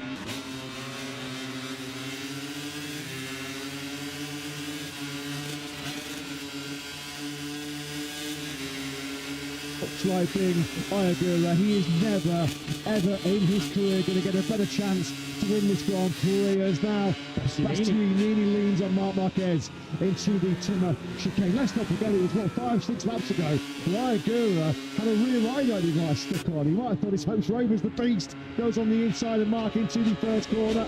You just wonder whether Mark's chewed up that software tyre now. Yeah, and Gian Antonio and Marc Marquez, they're under investigation. Of course, there's two different ways of looking at this. Are they under investigation for the side-by-side battle and potentially any contact into the chicane, or is it for their respective shortcuts through the chicane? Gian Antonio might well be thinking, penalty or not, the best way is just to disappear up the road and take the long run. I agree with that. And his first visit in MotoGP to Assen last year crashed on the very first lap.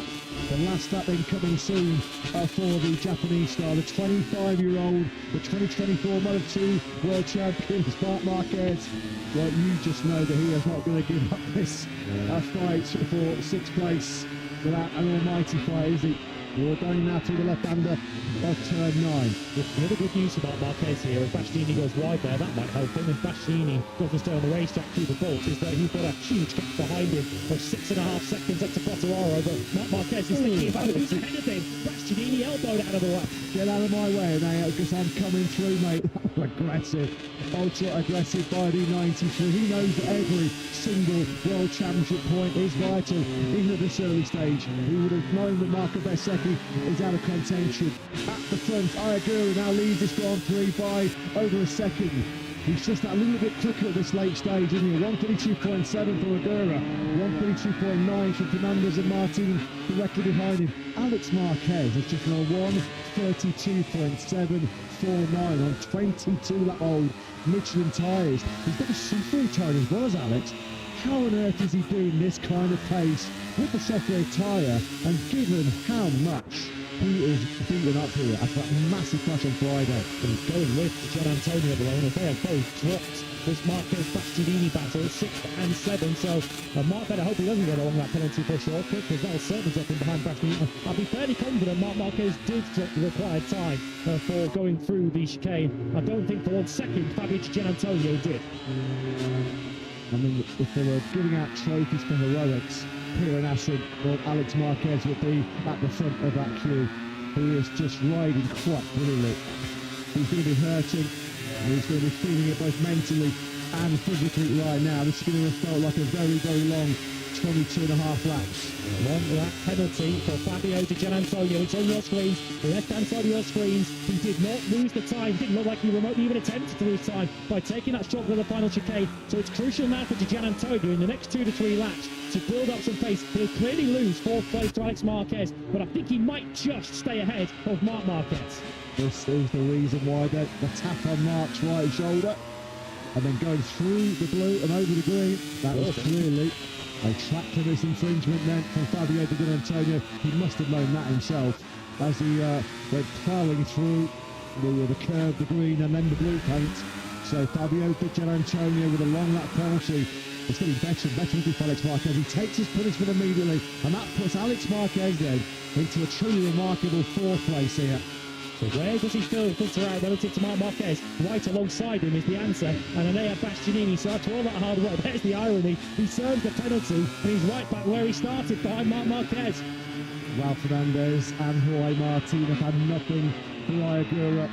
Ayagura now, it is just a test of his focus, a test of his concentration. There's normally ice running through the veins of Ayagura, but he's never been in this situation before. He's led MotoGP races briefly for the first time last weekend in Brno. He's led Moto3, he's led Moto2, he's a Moto2 World Champion, but this is going to be one of the biggest days of Ayagura's Grand Prix career. He seldom cracks, he seldom buckles. He is, 2.5 laps away.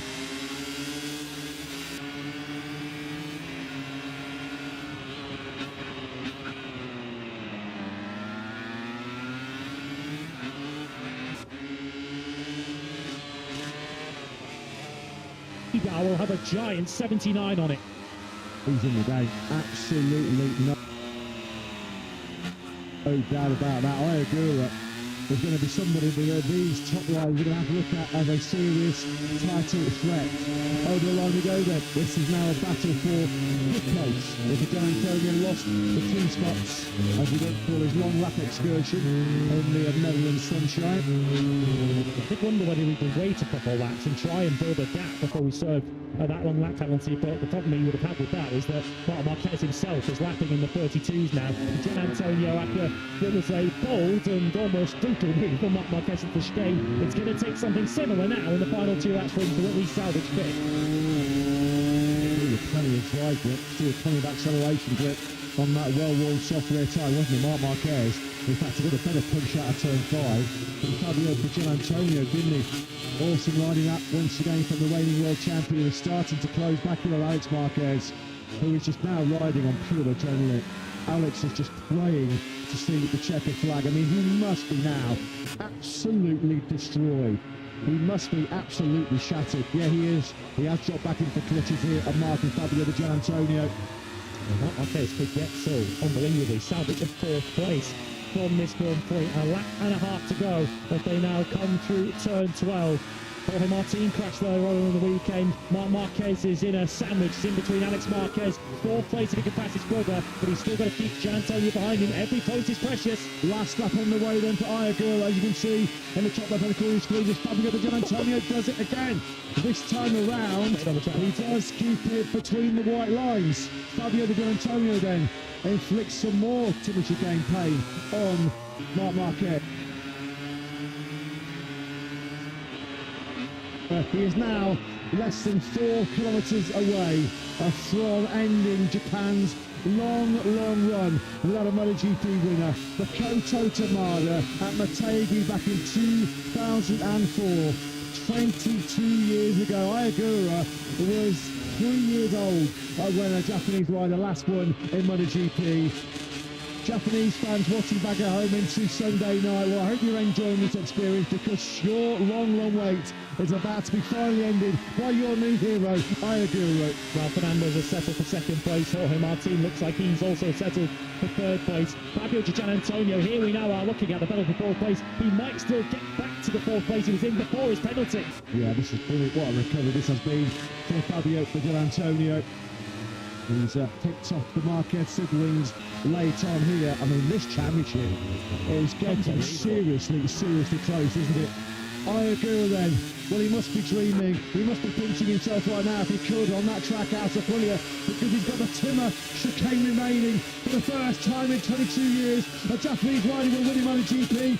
The rising star from the land of the rising sun gets the job done here in Assen. Ayagura is a first-time winner in MotoGP. What scenes they are there. His former Moto2 World Champion crew chief Norman Rank leading the ovations for the Trackhouse star. This was coming. He's been threatening a big result like this. He's been threatening a big win like this. But finally, we can say Ayagura in his golden eye. He's a first-time winner in MotoGP. Japanese fans, your long wait is over.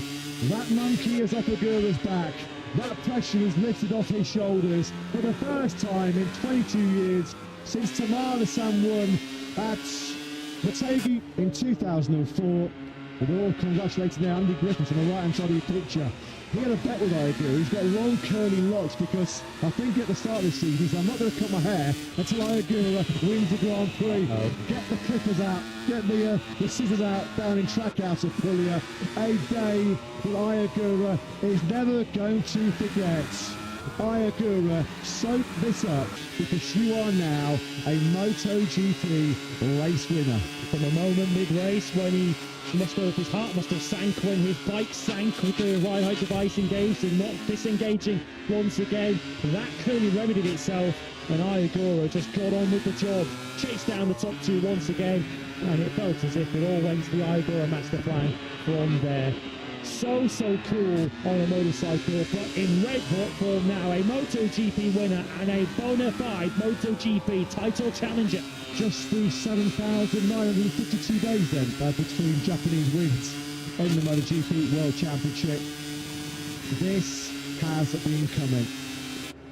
First ever former Moto4 Asia talent rider to win a MotoGP Grand Prix. The first to come through that Road to MotoGP programme, which has unearthed so many of our modern-day MotoGP superstars. The first one to capture a World Championship when he was victorious in Moto2 a couple of years ago in 2024. I mean, a lot of people felt as he was charging through the field in Austin that he might have had a great chance of winning at Kota. there has been big opportunities. He was super fast at the end of the Grand Prix. Le Mans wasn't to finish third. We know how strong he was last weekend in Brno. Well, he was second last Sunday in the Grand Prix of Czechia.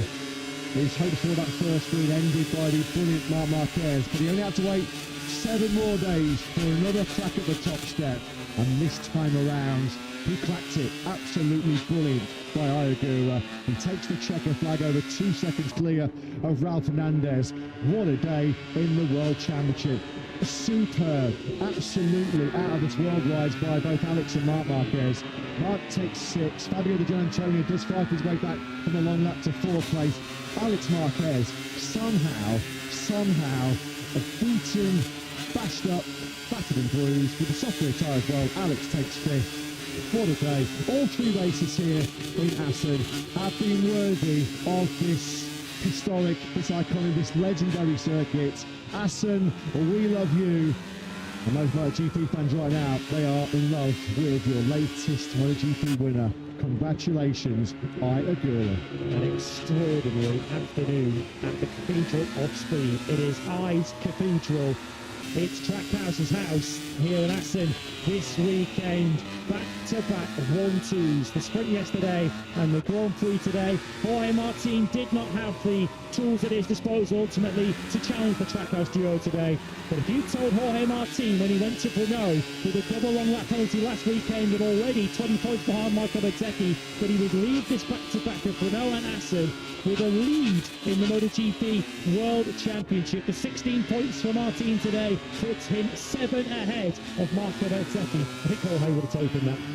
Marco Bezzecchi loses the lead in the World Championship for the first time since round 2 at Goiânia in Brazil. Marc Marquez are getting information. He has to have a 1 position penalty drop for exceeding the track limit on the very last lap. So denied, 7 denied.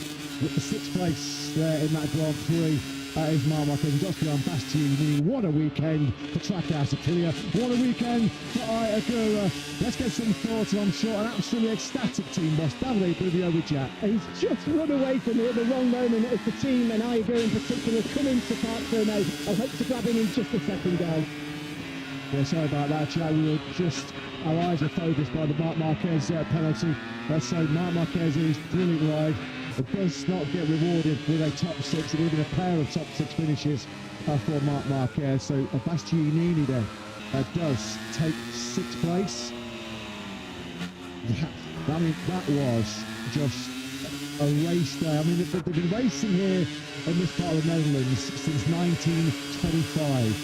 I don't think we've had 3 Grand Prix on the same day that have come as close as being as brilliant as that. Drama from the first lap of Moto3 to the last lap of MotoGP. Alex Marquez, what a ride. 12th to 5th. That is going to feel like a win. Just while we wait for Davide Brivio to rejoin Jack, we have an update from Aprilia on Marco Bezzecchi crashing on the 2nd lap. Normal mobility in all 4 lanes, no immediate signs of major complications. However, due to some severe pain resulting from an impact, he is heading to the nearby hospital. What a shot this is. Carmelo Espeleta, he himself has done so much behind the scenes to create the road to MotoGP systems, to find and develop young talents, to give them an opportunity to eventually work their way to the biggest stage of all. One of those riders has trod that path, and one of those riders, Ayagura, is our latest MotoGP winner. And his heart must have been in his mouth when he couldn't disengage that ride device. Just at the point of the race where he was charging towards Ralph and Martin. Yeah, right in the middle of the pitch there, with the long locks, is Andy Griffith, who's one of the data engineers for Ayagura. The reason Andy's got such a massive smile on his face is because he's got his haircut now. I'm not sure where that's been ongoing since round 1. It might have been after coach, I believe. Maybe it was after Austin, when Ayagura had the technical problem which cost him the podium. Nevertheless, his data engineer will look a lot different in Germany in a couple of weeks' time. He is the 6th different winner of this 2026 season, with Bezzecchi's 4 wins feel like a distant memory now, don't they? Marc Marquez, of course.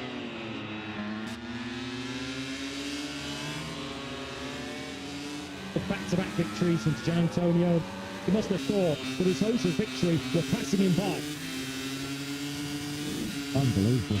Unbelievable. Look at that, his rear eyesight device stuck on sparks coming off the bottom fairing and the belly pan there as it drags and scrapes the tarmac through turn 4. But there's just nothing that knocks this cool customer out of his stride, is there? Ayaguru then over the line, victorious by 2 seconds. He punches the air, he cannot believe it. He's not really a young man that outwardly expresses too much emotion, is he, Ayagura? But even he must have afforded himself a little tear inside that helmet. Jorge Martin then third here in Assen. He's the new World Championship leader to boot as well. Let's get Jorge's thoughts for Jack. Jorge, after a really difficult period, what a weekend you've had here in Assen. Pole position on Saturday for the first time. Podium here today, and more importantly, the new World Championship leader. Yeah, mate, that sounds great. Absolutely. You know, the important for me was that today I did a bigger step compared to yesterday. I'm trying always to improve with Aprilia, to try to make the bike more to my riding style. Today, for sure, I have to congratulate and Raul. They were really fast. I did my absolutely best to try to keep with them until the end, but I was on the limit. And yeah, leading the championship for me, it's amazing feeling. I've been working so hard, and thank God and all my family that they're always supporting me. Brilliant job this weekend. Yeah, phenomenal job. Thanks, Jack. Thanks to Jorge Martin. He has had his critics this season, particularly after the incident in the first corner at Balaton Park. But it just does go to show, doesn't it, how quickly the picture can be transformed in the MotoGP World Championship. Jorge Martin was so deflated, dejected after Balaton, but he's now the World Championship leader.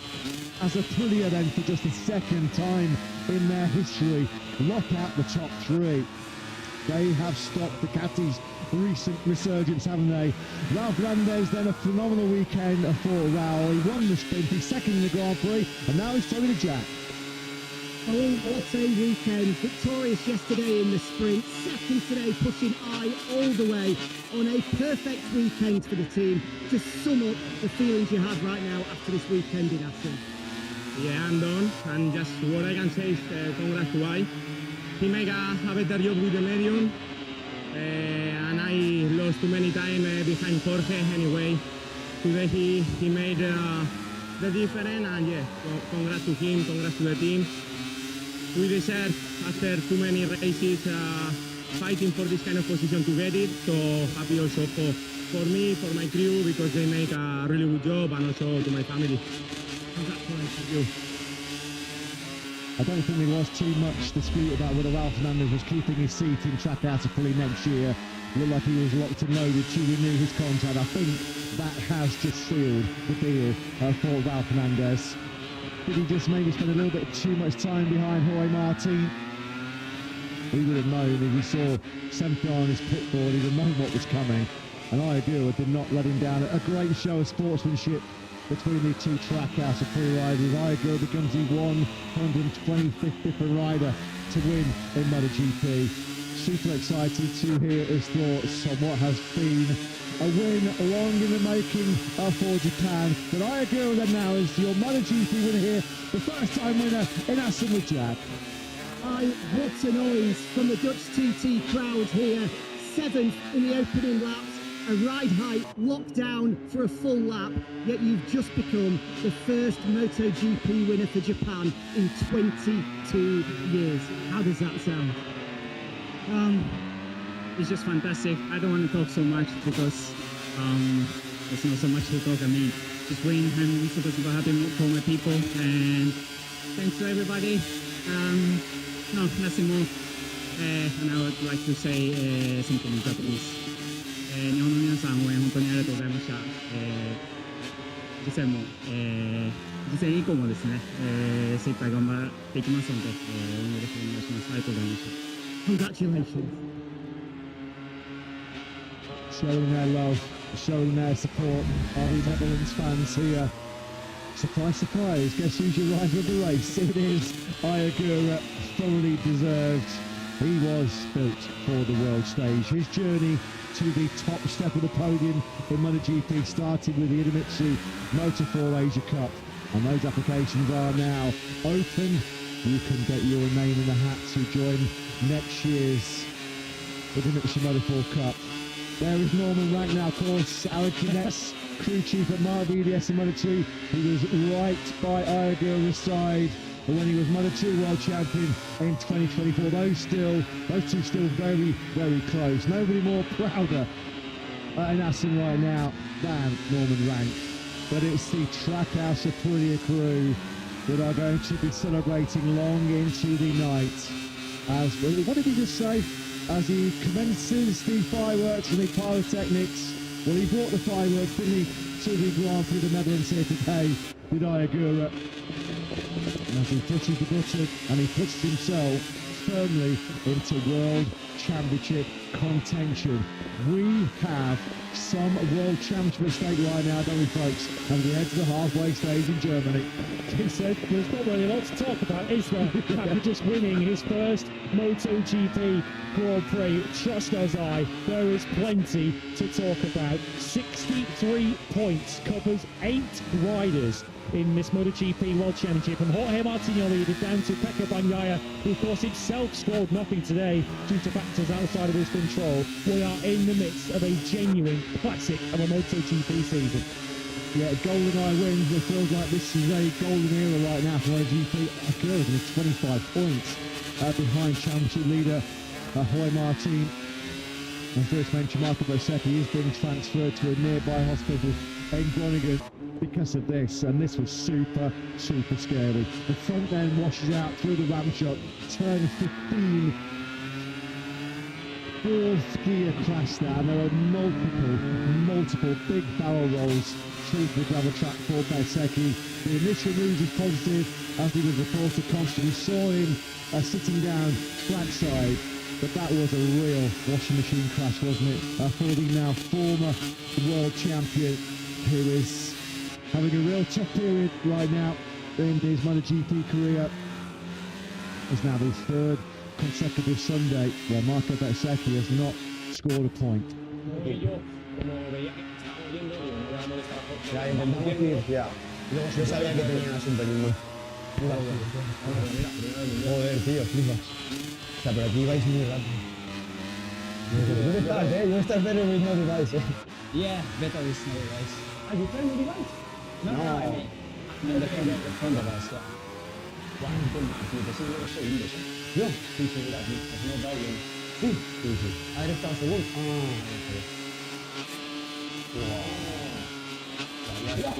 Wow. Bien.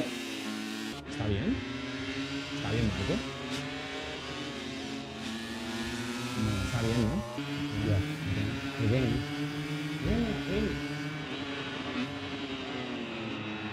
Pero bien, ¿no? Vale.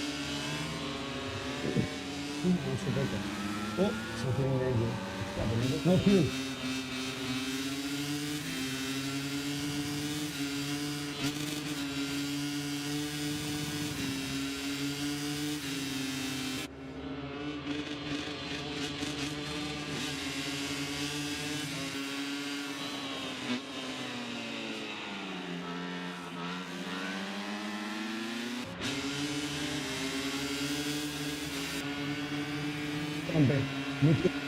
Tira a fondo y me adelanta, tío, no puede ser. Ya, tío. Yo tengo que... Ahí pasa el seguido.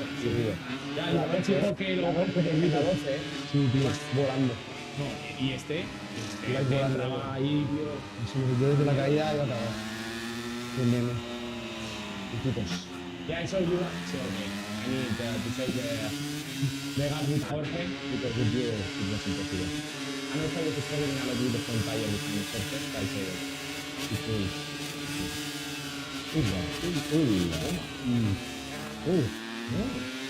Última vuelta. What's that, Is it? No. Congrats. It's really difficult to win,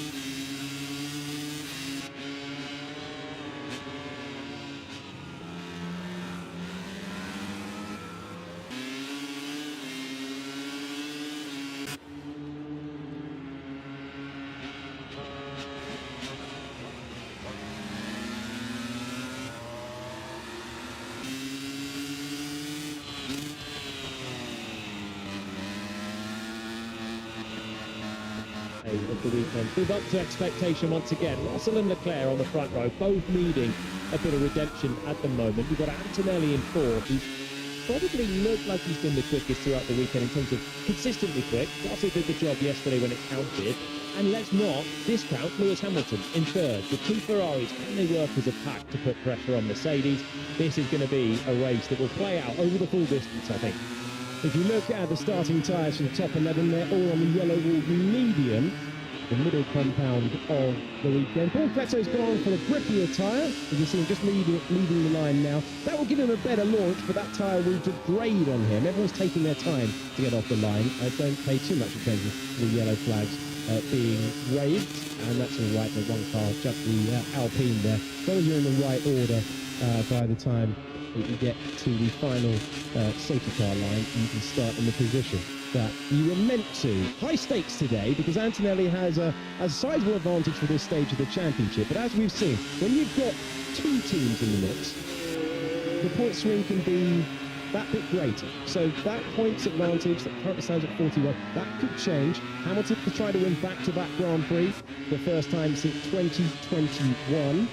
And you have Antonelli on the evidence of the weekend, probably the fastest driver over all the practice laps, in fourth with some serious contenders ahead. Every single driver ahead of him on the grid has won this Grand Prix before. Alex, just to say, while you were taking us through that, I was probably looking outside of the commentary box, and each of the Red Bull Powertrains cars had a sort of initial launch, then it looked like it almost went to anti-stall, and then they pulled away from there.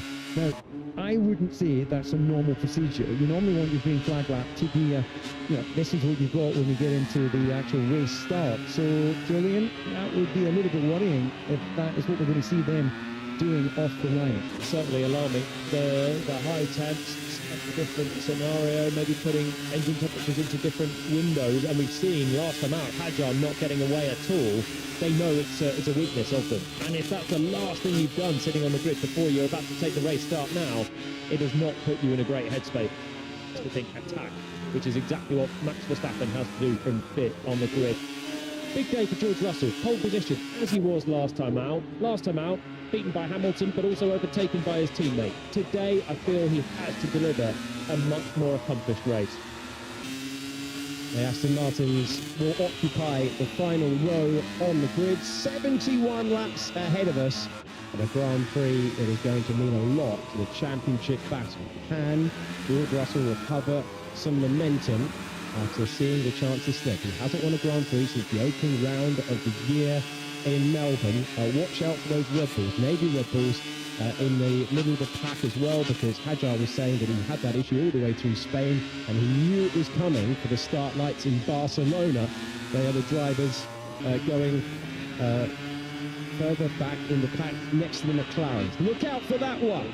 What a battle we have ahead of us. Green flag at the back. Now we will look to the lights in Spielberg. Here they come.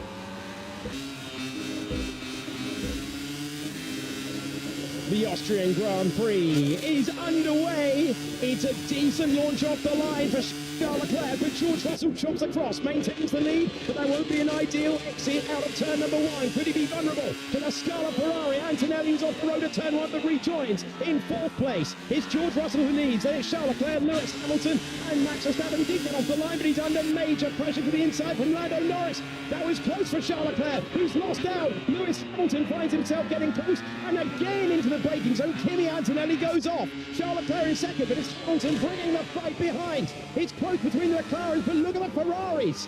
So close, Hamilton trying to go around the outside, making the move stick. Our most recent winner back in form and up to second place in the Grand Prix. George Russell leads, Hamilton improves to second. Leclerc, they are trying to do the cutback in these high-speed corners, and that was instinctive brilliance from Lewis Hamilton watching the battle ahead. And well, we should have feared not for the RB Powertrains, all of them getting away well off the line, and Kimi Antonelli feeling the need to use all of that runoff on this opening lap. George Russell leads, Lewis Hamilton up in second place, Charles Leclerc down to third, then it's Antonelli, Verstappen and Piastri not past Norris. Antonelli bobbed it off both turn 1 and turn 3, but he's going to put the inside of Leclerc. Instant move on Charles Leclerc. He's off again. Off again, DC. He rejoins. He cannot stop that Mercedes right now. Yeah, and that's over those sort of sleeping policeman yellow carrots. He's going to be careful he doesn't take some floor damage, and also to be questioned as to whether he gained an advantage. Well, he let Leclerc back through, but that's allowing Verstappen to get in the mix as well as they head down towards 4. Antonelli trying to make progress. He's been so quick so far this weekend, but he cannot get the feel on the brakes. And now Charles Leclerc having to go late on the brakes to defend from Max Verstappen. Could open the door for Antonelli and the two McLarens. Verstappen stands on the power, looks for all the deployment to get by, and he gets it. That is so close, and look, Antonelli's nearly being swallowed by the McLarens behind. Piastri going one side, Norris was going the other. It's now Russell, Hamilton, Verstappen, Leclerc down to 4th, Antonelli in 5th, and the McLarens, who look good at long run pace on Friday, trying to get past the championship leader, who has not had the opening stages of the Grand Prix he needed. Yeah, well, all of this says they're not doing tyre preservation. They want race position, and this is played perfectly into the hands of Hamilton. So Hamilton goes hunting George Russell. Verstappen in 3rd place, as you say, DC, is the perfect buffer now to stop Antonelli coming through, who's lost out to Max and to Charlotte.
you